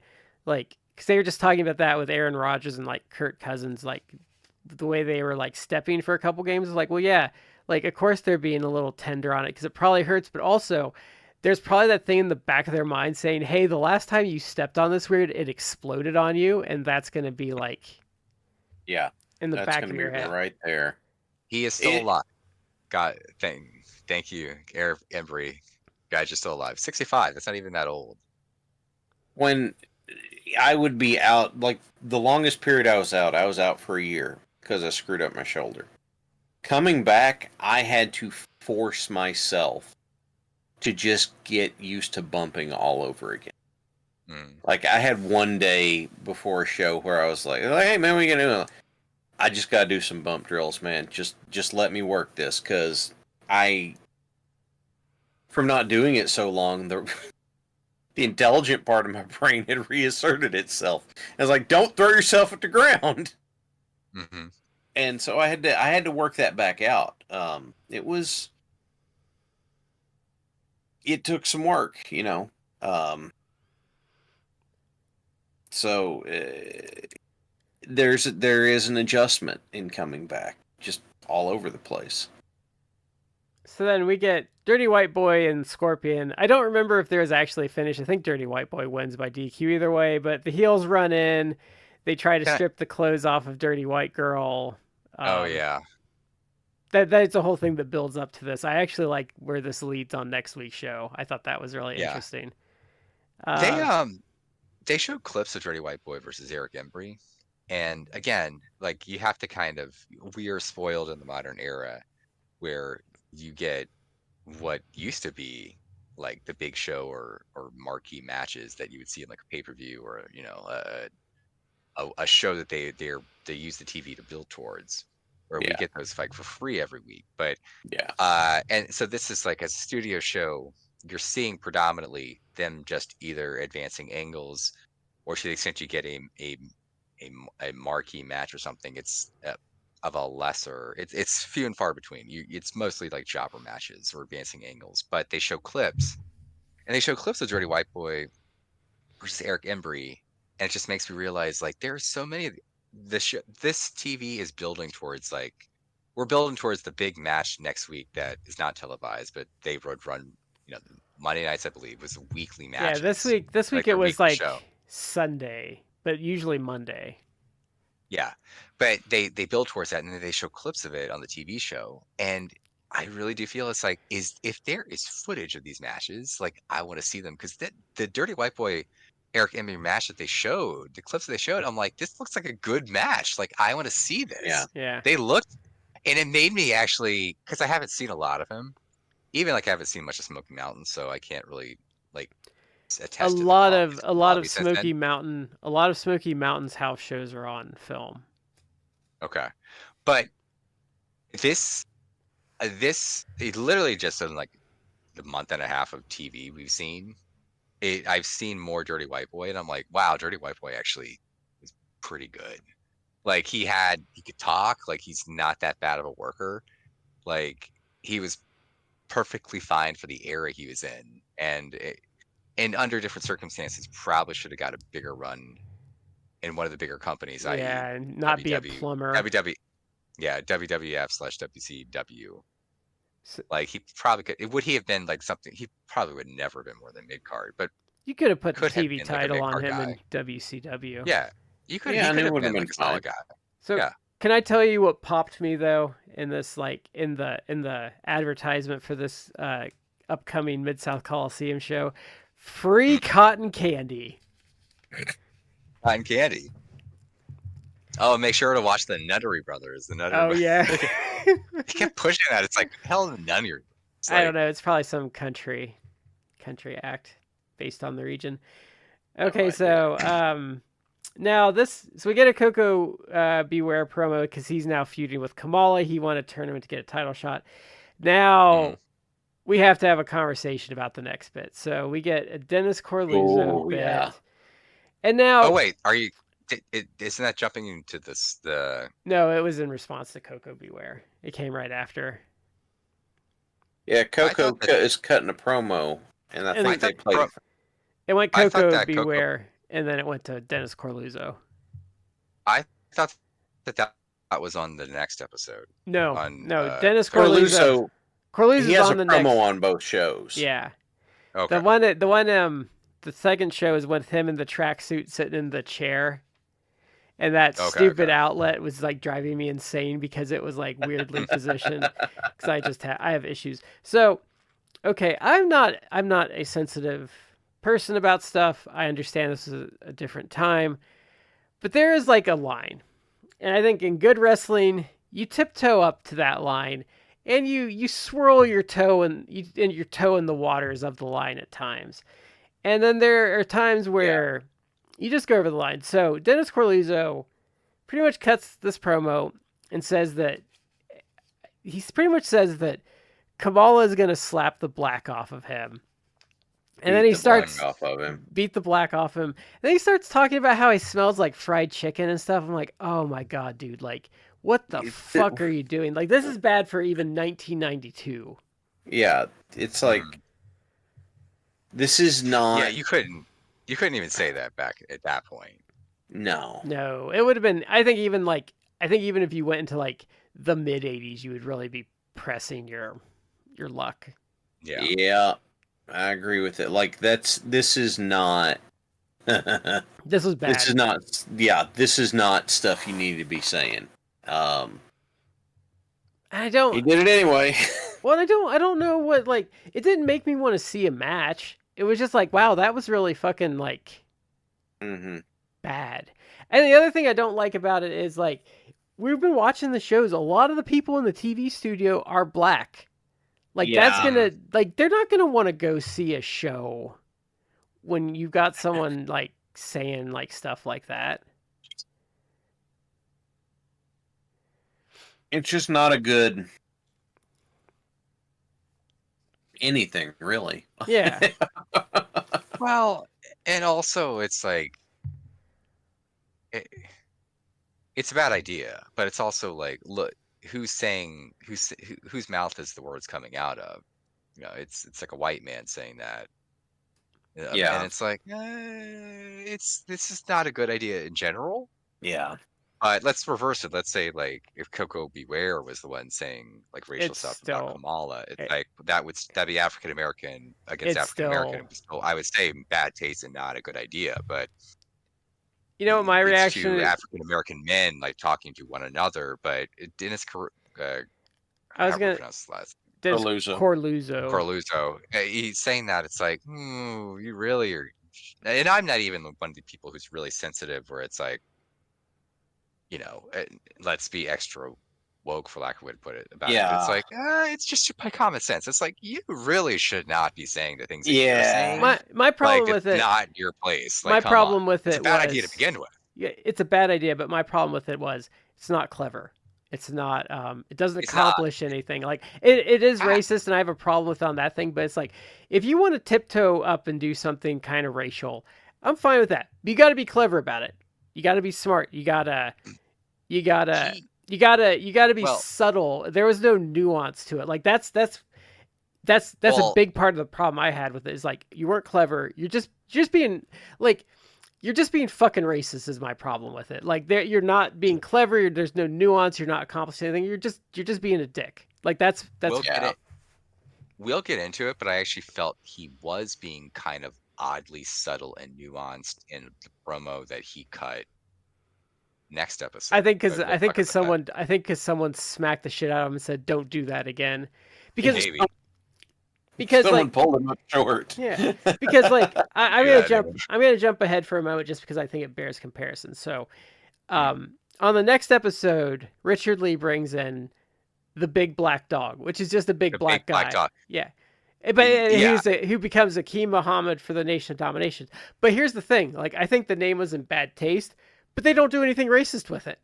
It's like, yeah, he's a black guy, and it's his big. Like, he's a Moondogs. Yeah. It's like, when he showed up, it's like, this is my Richard Lee, a big, white Southern guy. It's like, this is my big black dog. And when he said that, I literally, in my notes, I wrote like, WT, like, what the, he's your what?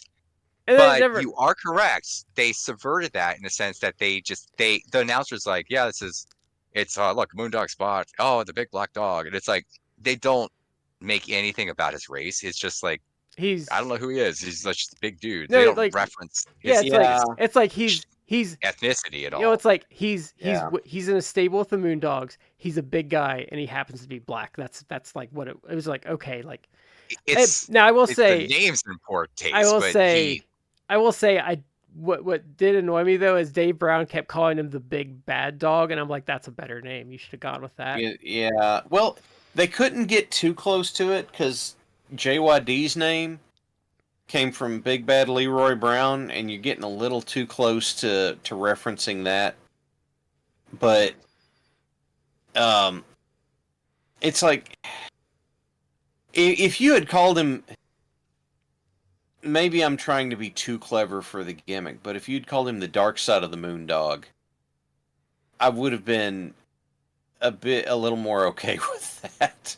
You know, there's not anything, I suppose I should say, there's not on the face of it something technically wrong, but I'm not comfortable with it. I don't know what I would have. I don't know. I would have just been like, I don't know. I would have just called him like Moondog and like picked like a popular like cartoon dog that happened to be black or something. And he could just be like Moondog, like, I don't know, like Shaggy or something. Marmaduke.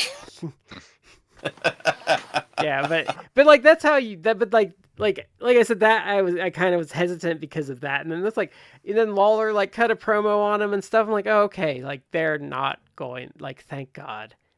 Because the Corluza thing was real. The Corluza thing was bad. Yeah. Okay, so let's put that filth behind us. Yeah. Okay, so then we get Jerry Lawler promo talking about Austin Idol and all that stuff. And he wrestles the Invader. And then this pretty much leads into... So this leads into, I have to say, one of the best studio brawls I've ever seen. Like, this is just bedlam. Like, everyone's running out. Like, Austin Idol runs out and he just starts beating people with his luggage. Like, his clothes are everywhere. Like, they're just destroying furniture. Like, Robert Fuller gets fireballed. Like, a really great, one of the best fireballs I've ever seen too. Like, it was like a picture perfect fireball. Like, I don't know if Shad had a comment on the fireball he tossed. It's just good. Done by the fireball tossed by, of course, the Flaming Star. Yes.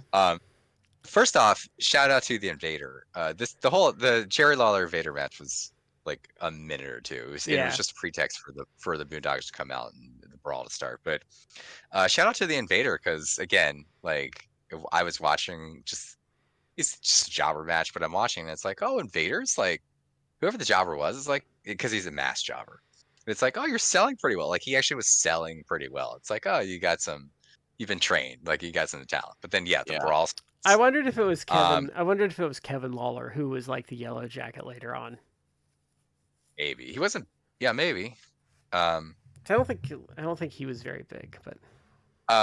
But the brawl starts, and the thing that I did, get a kick out of was Austin Idol showed up in like street clothes, and just starts beating people up, and his plunder of choice, his weapon of choice, was his metal suitcase. Yeah. With like his clothes falling out of it, and he's just like hitting people in the head with the suitcase, and it's a funny visual, but it was actually kind of fun because he's just like going to town on people. It adds another aspect that makes the brawl seem more wild in a way you don't see very often. So, and I think it feels organic. And they even cut to a commercial during this, because Austin Idol came out after the commercial break. So, like, could you imagine watching this live and you come back and they're still going at it? Mm-hmm.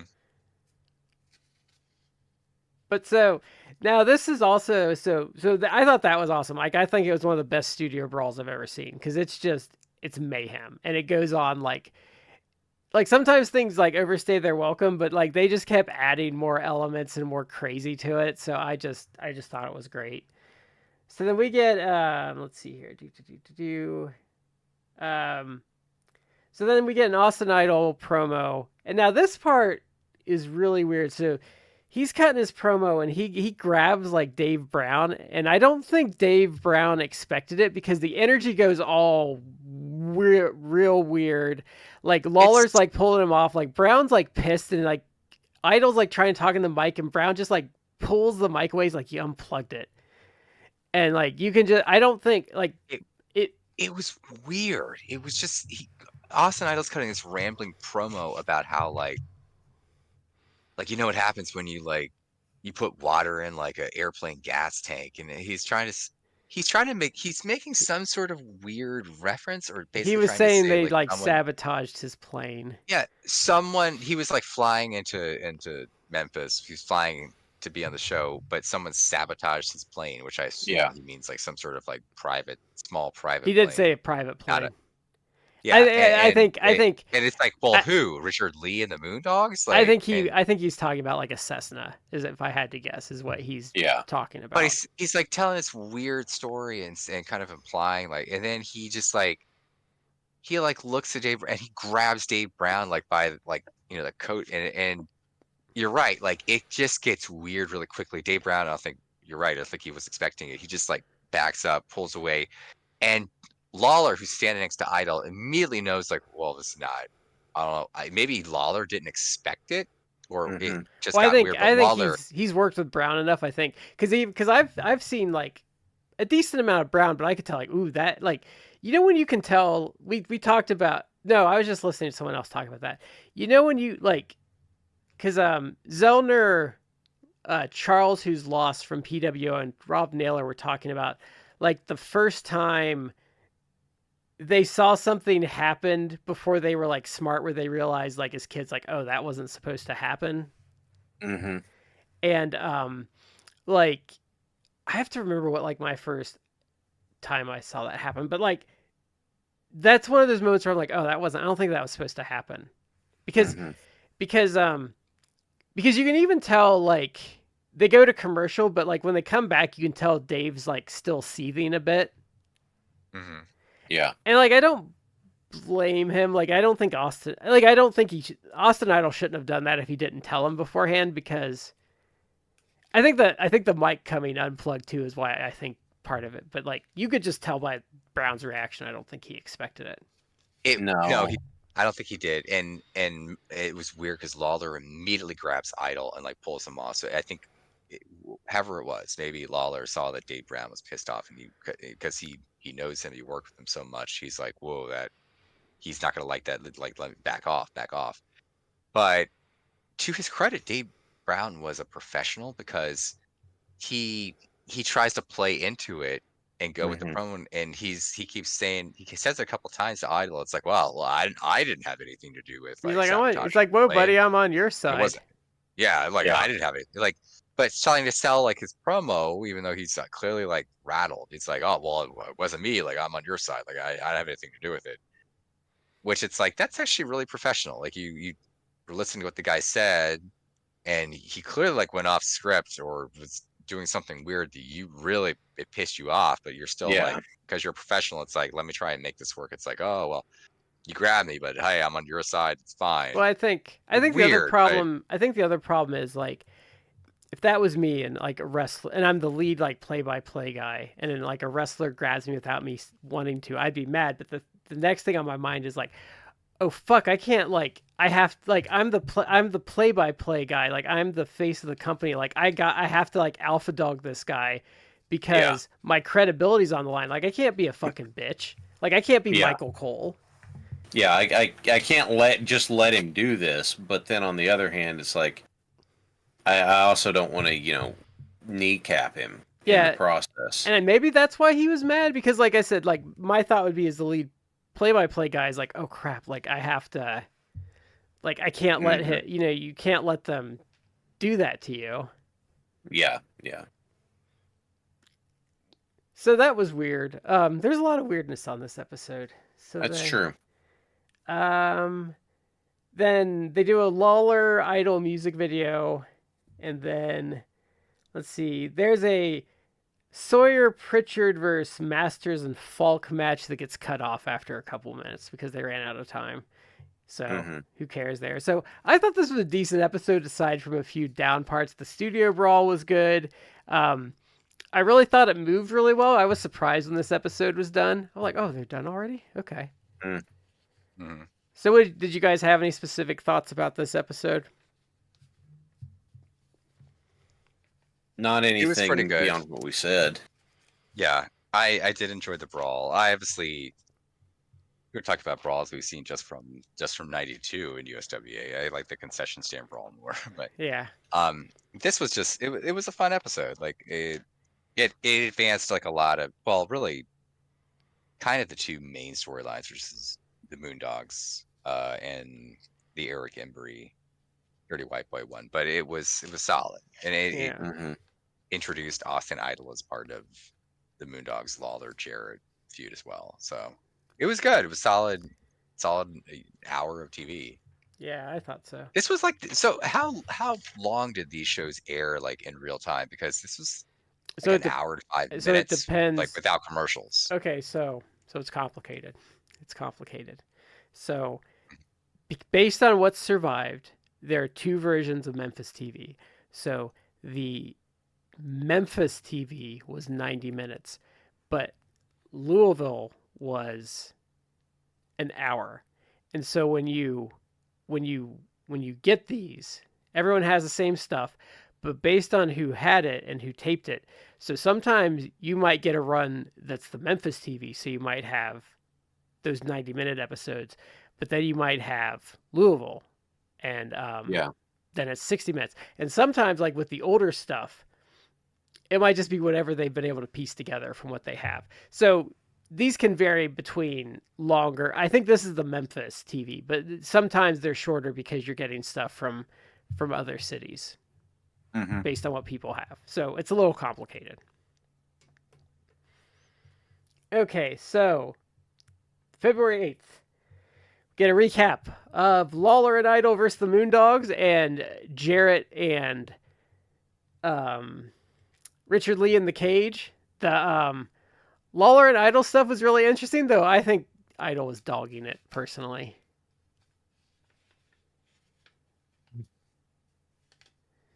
But Idol's, if I remember correctly, Idol's biggest selling point was his promo ability. Like the dude, and we saw the dude could promo.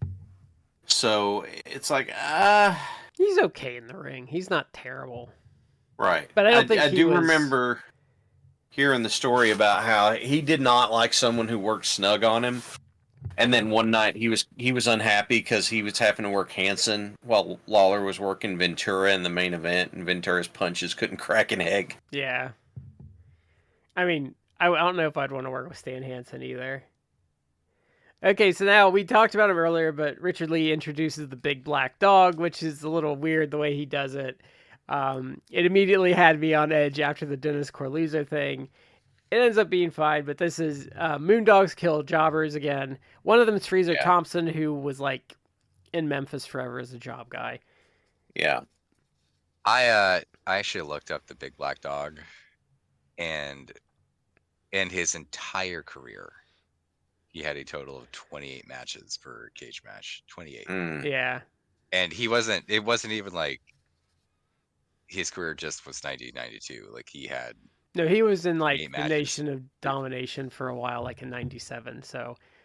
Yeah, he was around for a few years, but 28 matches. So that kind of maybe tells you how I guess we've seen him, but I haven't seen a single match he did. But his he looked okay in the stuff he was doing at the brawl at the end. I thought he looked fine. Like I didn't have any complaints about him because I was expecting him to be really bad. And I was like, he's okay. We'll see when he actually has a match because I do think he does wrestle at some point. So then we get a Koko Ware promo. So they didn't explain this well, and I only knew because I'd looked up the title history. So there was some shenanigans, and the USWA World Title is held up at this point, which they mention here and there, but it's really hard to tell. So Koko's pretty much talking about how he needs to climb the mountain and beat Kamala. Then we get the Dennis Corleone promo, which is much better this week. So I like this one because Corleone's just mauling this whole promo about all the money he's losing because Kamala doesn't have the belt anymore. And all these promoters are dropping their bookings or asking if they'll take less money, which I actually liked. That's a legitimate reason to be mad. Yeah, that makes sense. So these two promos I actually found really kind of fascinating. The first off, after like weeks now of Koko Beware doing this weird like singing promo every week, all of a sudden it's like the title, he's challenging for the title got held up because of shenanigans. He doesn't do a singing promo. It's not like a jokey, lighthearted singing promo. He cuts this like serious promo where he's like, he's basically saying like, I'm gonna get that title, like titles, but he's serious about it. And after weeks of the lighthearted singing promo, the fact that he's now like not doing, he's dead serious. Like to me, it was like more powerful and interesting. I'm like, oh, like I It made have you an want to pay appreciation. attention. Yeah, I have an appreciation for Kamala. I don't think Kamala's a great worker. I think Koko's a good worker. But it may be like, maybe I'd actually want to see a Koko Beware versus Kamala match. Like, maybe you sold me on this. But the Dennis Corluzzo promo was also interesting because there he did go into like a weird subtle racism thing. He was more subtle because he was like, oh, like I know Kamala's not. The line he used, like, I know Kamala's like not one of your fair-haired boys, and it's like, what are you implying there, Dennis Corluzzo? But yeah, he was basically doing like a kind of a subtle charisma thing where it's like, oh, you're prejudiced against my client Kamala for who he is, and using the line fair-haired boys, it's like I think you can kind of imply easily like what you're trying to say, like Kamala's being, for lack of a better way to put it, discriminated against because he's not, you're the management's idea of a champion. And he's not. So it was He's weird. not in the. He's not. He was also pretty much saying like, you're not in that like Lawler in group. Like, he was doing a very us versus them kind of promo. It was interesting. Like I kind of like he was trying to turn Koko to his way of thinking. Yeah. I still feel like there was some racial stuff kind of, it was more subtle, but it was kind of, and I don't really think that was a good idea, felt but that, but it was more interesting to me. So I thought that too, but then I started wondering, like, would you be seeing that if he hadn't have done the last promo? And then I was like, I don't know. Like, I think it would have gone over my head if he hadn't done the last promo, because I was thinking I went into this one expecting him to be an offensive asshole. So I think I was looking for things to like pick at him about. So I think I don't know. So I don't know what my answer is to that. So then, go ahead. I did, to your point, Brad, I did think that he had a good point because he makes the argument. It's like, I have booked Kamala all around the world as the world champion, like the unified champion. And all of a sudden I'm getting, because the title's held up, I'm getting calls from promoters saying like, will you take half pay like for this? Because he's no longer the champion. Yeah. And and it's like that, obviously it's completely kayfabed. Yeah. But it makes perfect sense. It's like, yeah, like you're his manager. You're promoting him to other companies like as the world champ, and all of a sudden he's not.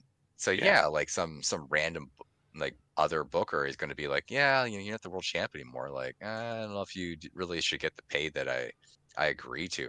It's total kayfabe, but completely logical and makes sense and is interesting. And the whole point again of wrestling is that you're trying to suspend disbelief. So this is kind of part of that, right? Like you're suspending disbelief by having in this fake sport a completely logical argument as to something that may be happening. So it was interesting. I actually like that tidbit. Yeah. So you're wanting to do the easier you make it to believe, the easier it is to suspend the disbelief. And I feel like that's a piece that gets lost sometimes. Yeah. The money aspect definitely does, like, because I always liked that about Gorilla Monsoon, was like talking about like, well, yeah, they want to win, they get more money if they win. Mm-hmm. So that was something Dusty always did, is heading to the pay window, did he? Yeah, I liked that. So then he finally appears in the studio, which I was wondering if he ever was. So Kamala beats Ricky Hayes. Now, Shed had an interesting topic about Kamala from watching this. Kamala he's coming in here and he's being like kind of a big monster heel, and he's beating up a job guy. By the way, this job guy I thought also did a really good job. Mm-hmm. But Kamala was Kamala's like beating on him and wailing on him and everything was done in such a way that I was really impressed with how safe it was. His strikes are all kind of the open hand chop things, which are a little easier to work. He does this big splash in the corner, but you can tell he doesn't just squish the poor guy. Like he had his knees up. Well, he had his knees up and he had a grip on the ropes and that sort of stuff. He did a very good but very safe beatdown on this guy. And as I'm watching it, I'm just really appreciating how, you know, you're not going to have a match that's quote unquote easy unless either you A, don't do something, or B, it's all comedy.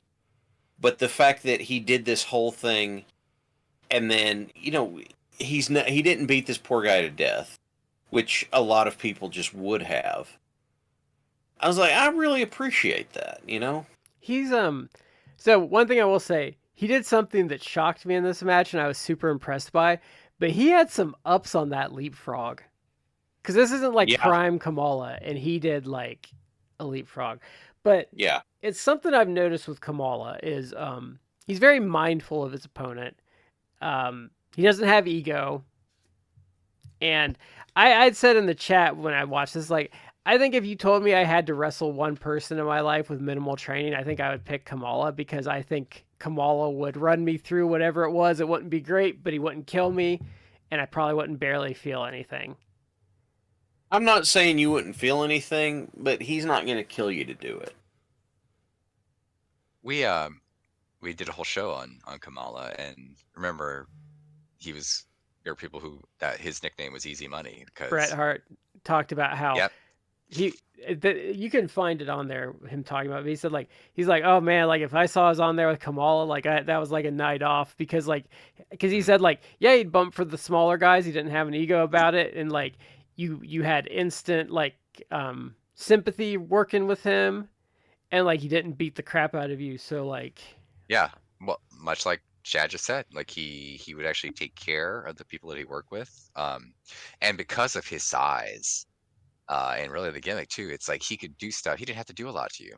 So really it could be like a 10-minute match where he's just doing like kicks or chops to you. And because of his size and the gimmick, it's believable that it's like he lands a chop on me. It's like, and like I'm writhing on the floor for like 20 seconds. And I get up, he does it again. It's like, well, you killed a couple minutes and the people are into it because it's believable. Yeah. And he could do obviously some other stuff, big splash, whatever like that. And he was light. He was light on his feet. Like we've talked about it in the show we did with him. He's remarkably agile for a big man. And just not a good. How do I phrase this? Not a good worker, but also a good worker, and not a good worker in the way that a lot of you weren't gonna. He has his limits. You're probably not gonna get like an amazing match out of him for a number of reasons, but like when it comes to like the mechanics of it all, and actually his literacy in wrestling is really good because I think part of the other thing why he's so light is he's also like, I'm big, I don't have to kill the guy, like my size is gonna carry me a lot.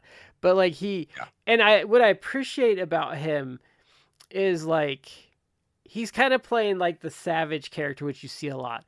But he doesn't gobble guys up when he does it. Like there's a certain, so like when you see like the Samoans do it, they just beat the crap out of guys. But like when you watch Kamala, like he's like, oh, this guy's kind of dangerous. Like I need to be careful. Like you can see, like he's doing the gimmick, but like you can see, like especially like if you watch World Class stuff with him, like he's really cautious because of the claw. Like he has like a thought process. Like he understands like that was what he's doing. For people who want to see a different side of Kamala, like his World Class stuff is like interesting to watch because it is like he does play like the savage character, but it's you can see like the psychology of Kamala because there are certain times where if he has an opponent, not Ricky Hayes here, but an opponent that's dangerous, like there is like a hesitancy where he's cautious, like he he's almost like cagey and crafty, like, and he's because of his size and he'll still go in, but he's a little more cautious with it. And he did that with like the Von Erichs and everything back in the day. And it's like, it's interesting. So like I said, was he a good worker? Kamala wasn't a good worker, but he was also a good worker because the actual, like you said, the mechanics of it, like Shad said, taking care of his opponents, like the behind the scenes stuff for the actual like technical aspects of being a worker, he was good. There are a lot of guys that speak.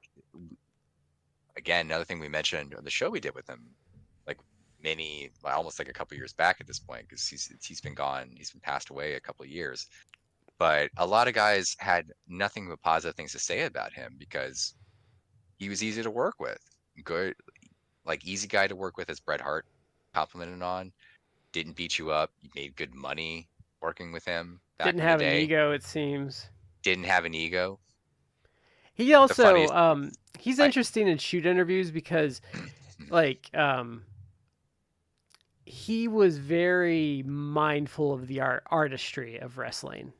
Like, that's one thing you'll hear with Kamala. Like, when he talks about the artistry stuff, he's like, oh, I like doing that. Like, he liked he talked about little things he do with the Kamala character. Like, he said, like, in Mid-South, you weren't supposed to sign autographs. So if someone came up to me in public and wanted an autograph, I just look at him stupidly like I couldn't speak English, because then I didn't have to say no. I could just be like... Yeah.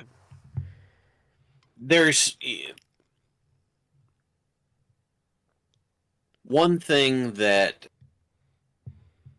I feel like does not get enough, I suppose, credit, is that everybody says the best gimmicks are you dialed up to 11, and for some people maybe it is. My best gimmick was not me dialed up to 11. It was me putting on a mask to be someone else, and to do like character work and stuff. Like the character, I found like doing character work and that sort of thing was a way better way of drawing an engagement from people. I could do it as a face, I'm on the mat and I'm like, God, he's beating me to death, and I'd roll over and I'm reaching for the ropes, but I'd be looking for like a little kid who's on that side of the ring, so I'm reaching for the ropes, like I'll like towards that kid to get them, and like that sort of stuff. But doing the character stuff where you have a reason you're being are you being a dick? Why are you being a dick here? Does it involve doing a move in the ring? No, you got another way to, and it seemed to me to be an easier hook to get more engagement. And I don't know, man. I feel like I don't hear a lot of people talk about it. Or maybe I'm just in a place right now where I'm not remembering it. But I also respect him for the Andre story where something happened in a match and Andre called him the N-word, and then he went and retrieved his gun and pointed at him. It's like, do you want to call me the N-word again? And Andre was like, no, sir. And they had no problems going forward. So he's also a problem solver. Yep. Yeah. Yeah. I think he also, in like maybe the same interview, where he basically was like, yeah, like that he was good natured. He seemed like he was a good natured guy. So that obviously was a thing that happened. But he was like, yeah, we're fine after that. And it's like, the guy called you a racial epithet, which is horrible. Then you pulled a gun on him. But then after that, it's like, yeah, we squashed that. Yeah, we were fine. Like, that's some serious beat that y'all had. Well, like, you guys chose to resolve it in a certain way. But it's called establishing boundaries. Yeah. Yeah.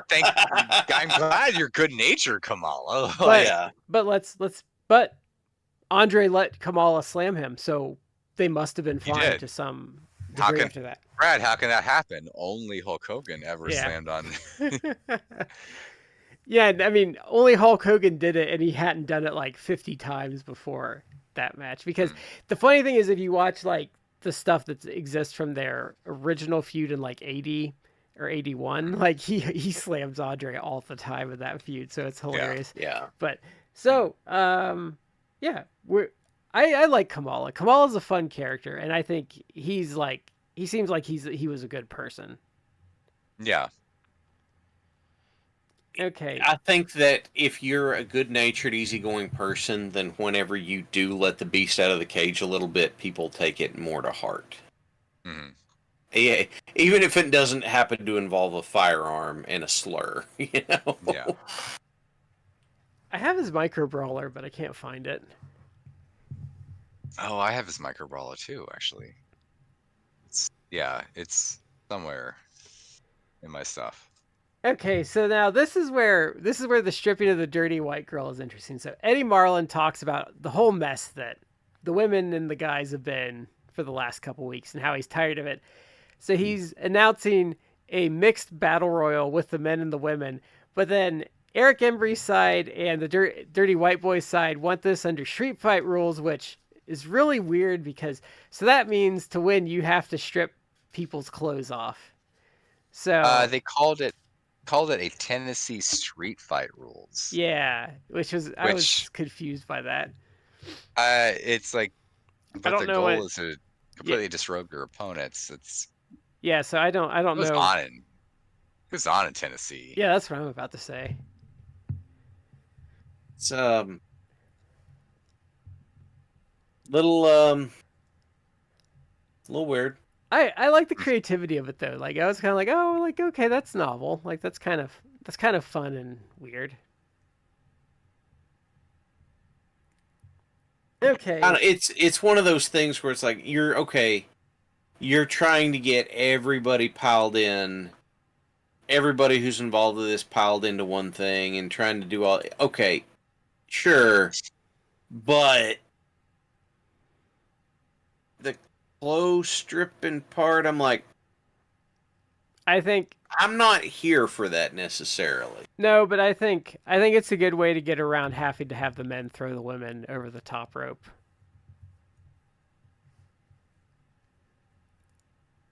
There's a saving grace there. I mean, Yeah. I just thought it was a fun wrinkle and like I don't know. Like I said, it wouldn't sell me on going, but I was like, oh, okay, like I appreciate that they did something different. Yeah. Okay, so then we get further recap of the Dirty White Boy and Eric Emery. We get an Emery promo.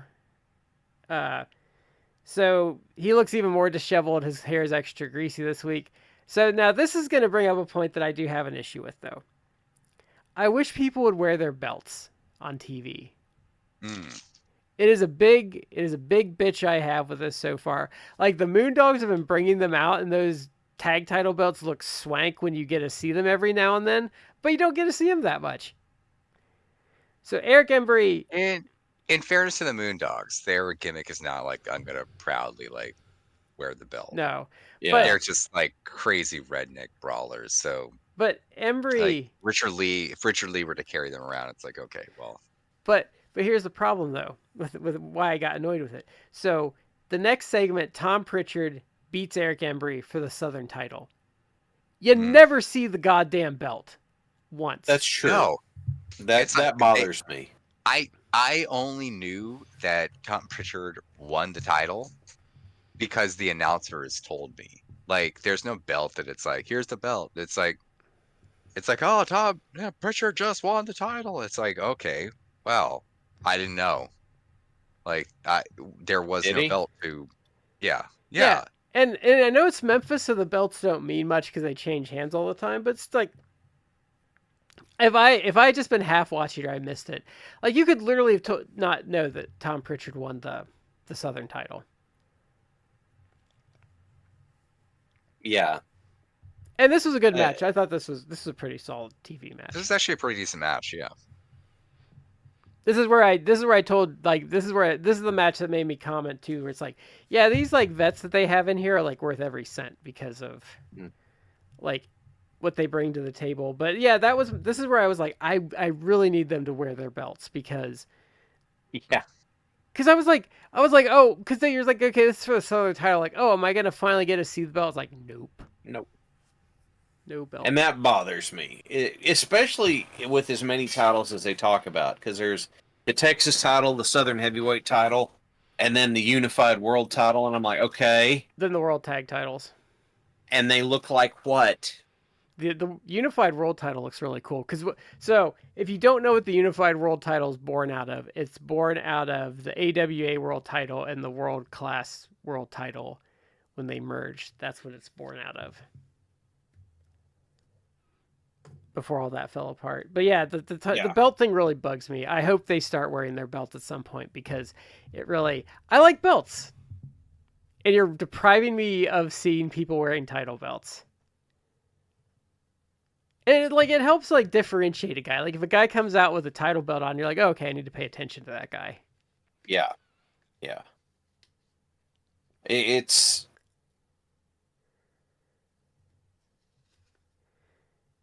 So then we get a yeah.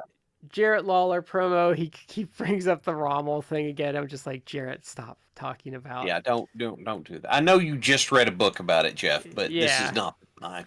I thought he did better with oh, that's the other thing I want to talk about here because it comes up.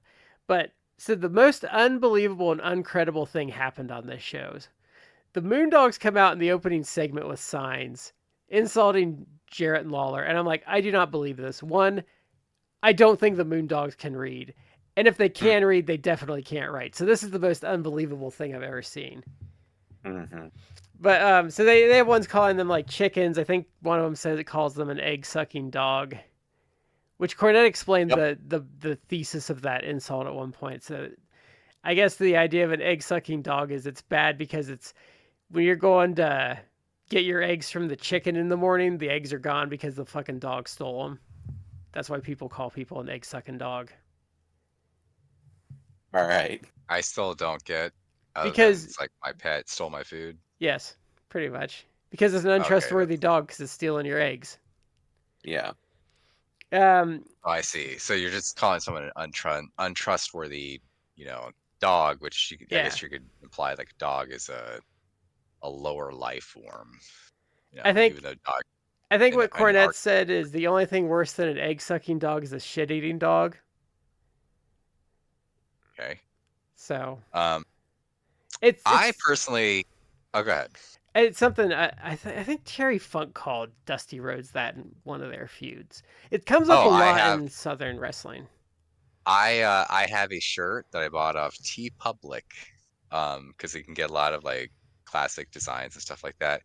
But it is a shirt that says Dusty sucks eggs, which is exactly the type of it's the exact shirt like that. Probably like again like it's like the Greg Valentine like I broke Wahoo's leg. It's just like some sort of custom made shirt that I'm sure Terry Funk back in the day spent like $1 going to a local print shop to make a t-shirt. But yeah, Dusty sucks eggs.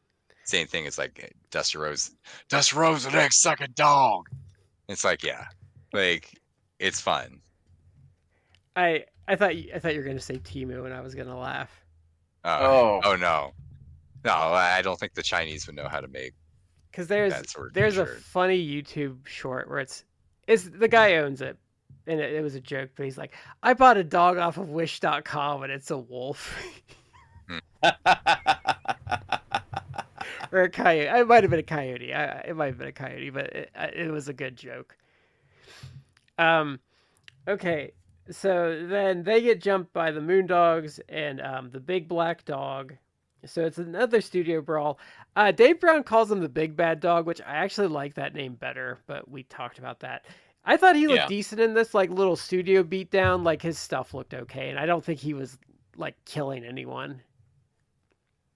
No, I don't. No, think I so.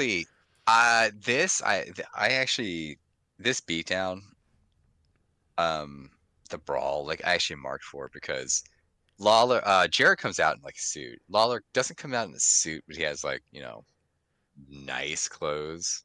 Yeah. And they just get like demolished in that. Like Lawler's like clothes get ripped to the point where he's basically just in his like underwear trunks.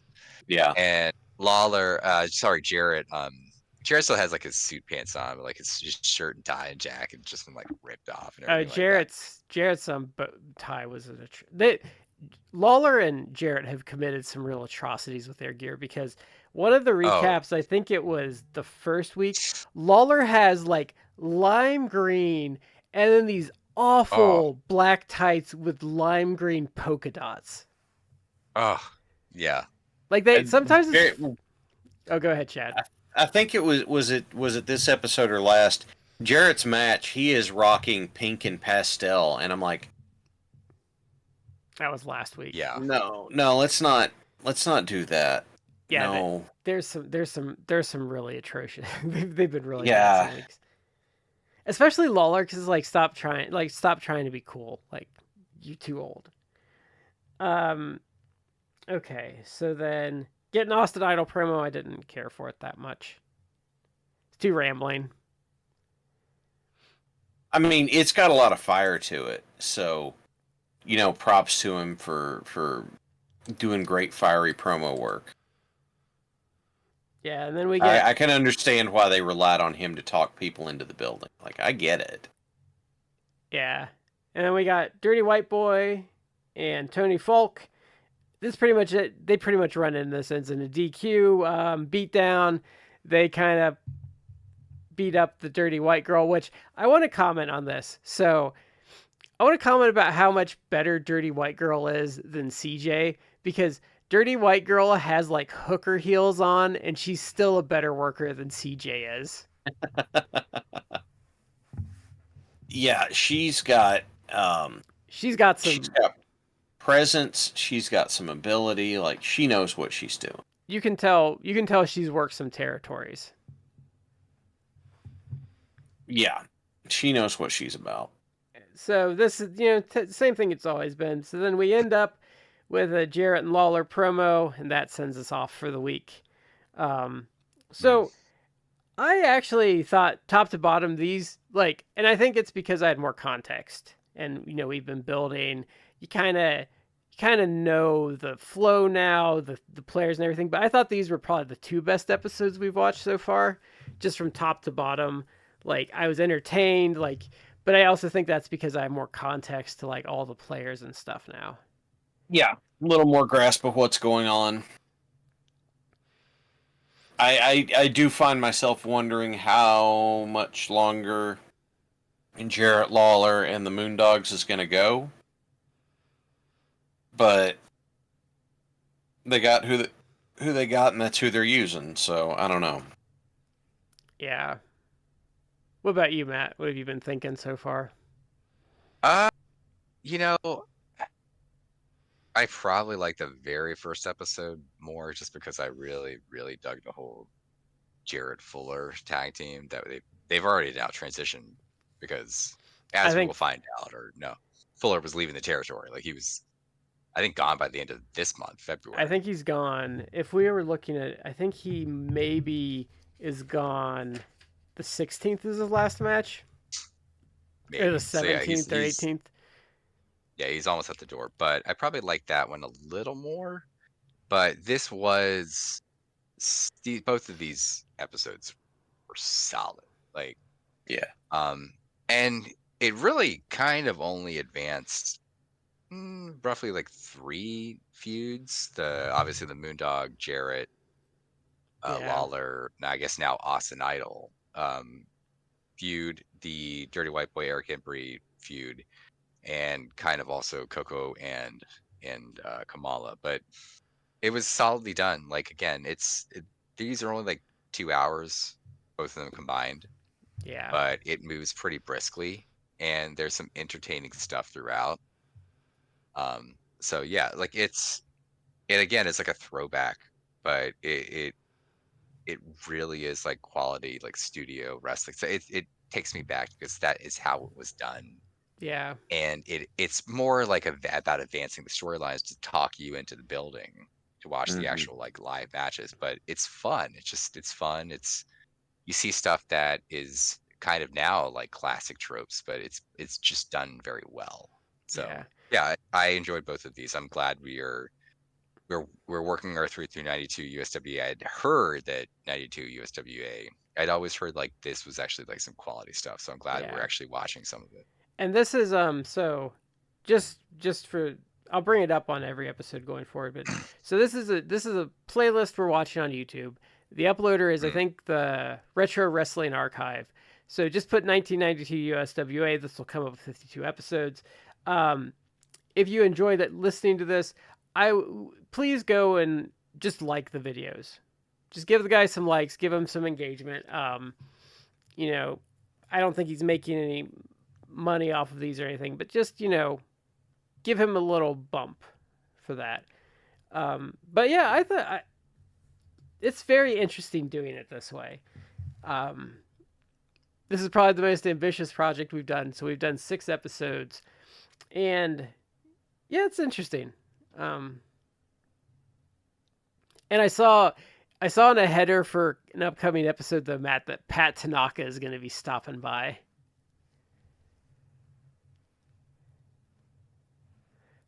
So I think that is it for this week. I don't know what we're going to be doing next week. I know there is going to be stuff going on for one of us, so we're going to do a little bit of a lighter topic. So we'll figure something out. But as always, do you guys have anything before we go that you want to discuss? I got nothing, man. I'm good. Okay, so thank you as always for watching. If please leave a like for us at the end. Subscribe if you enjoy this every week. And this has been the 4Corners podcast. We've been in the 3 corners. Craigbot doesn't count, so just push him out of the way. And you've been in the 4th. So thank you for watching as always, and we will catch you next time.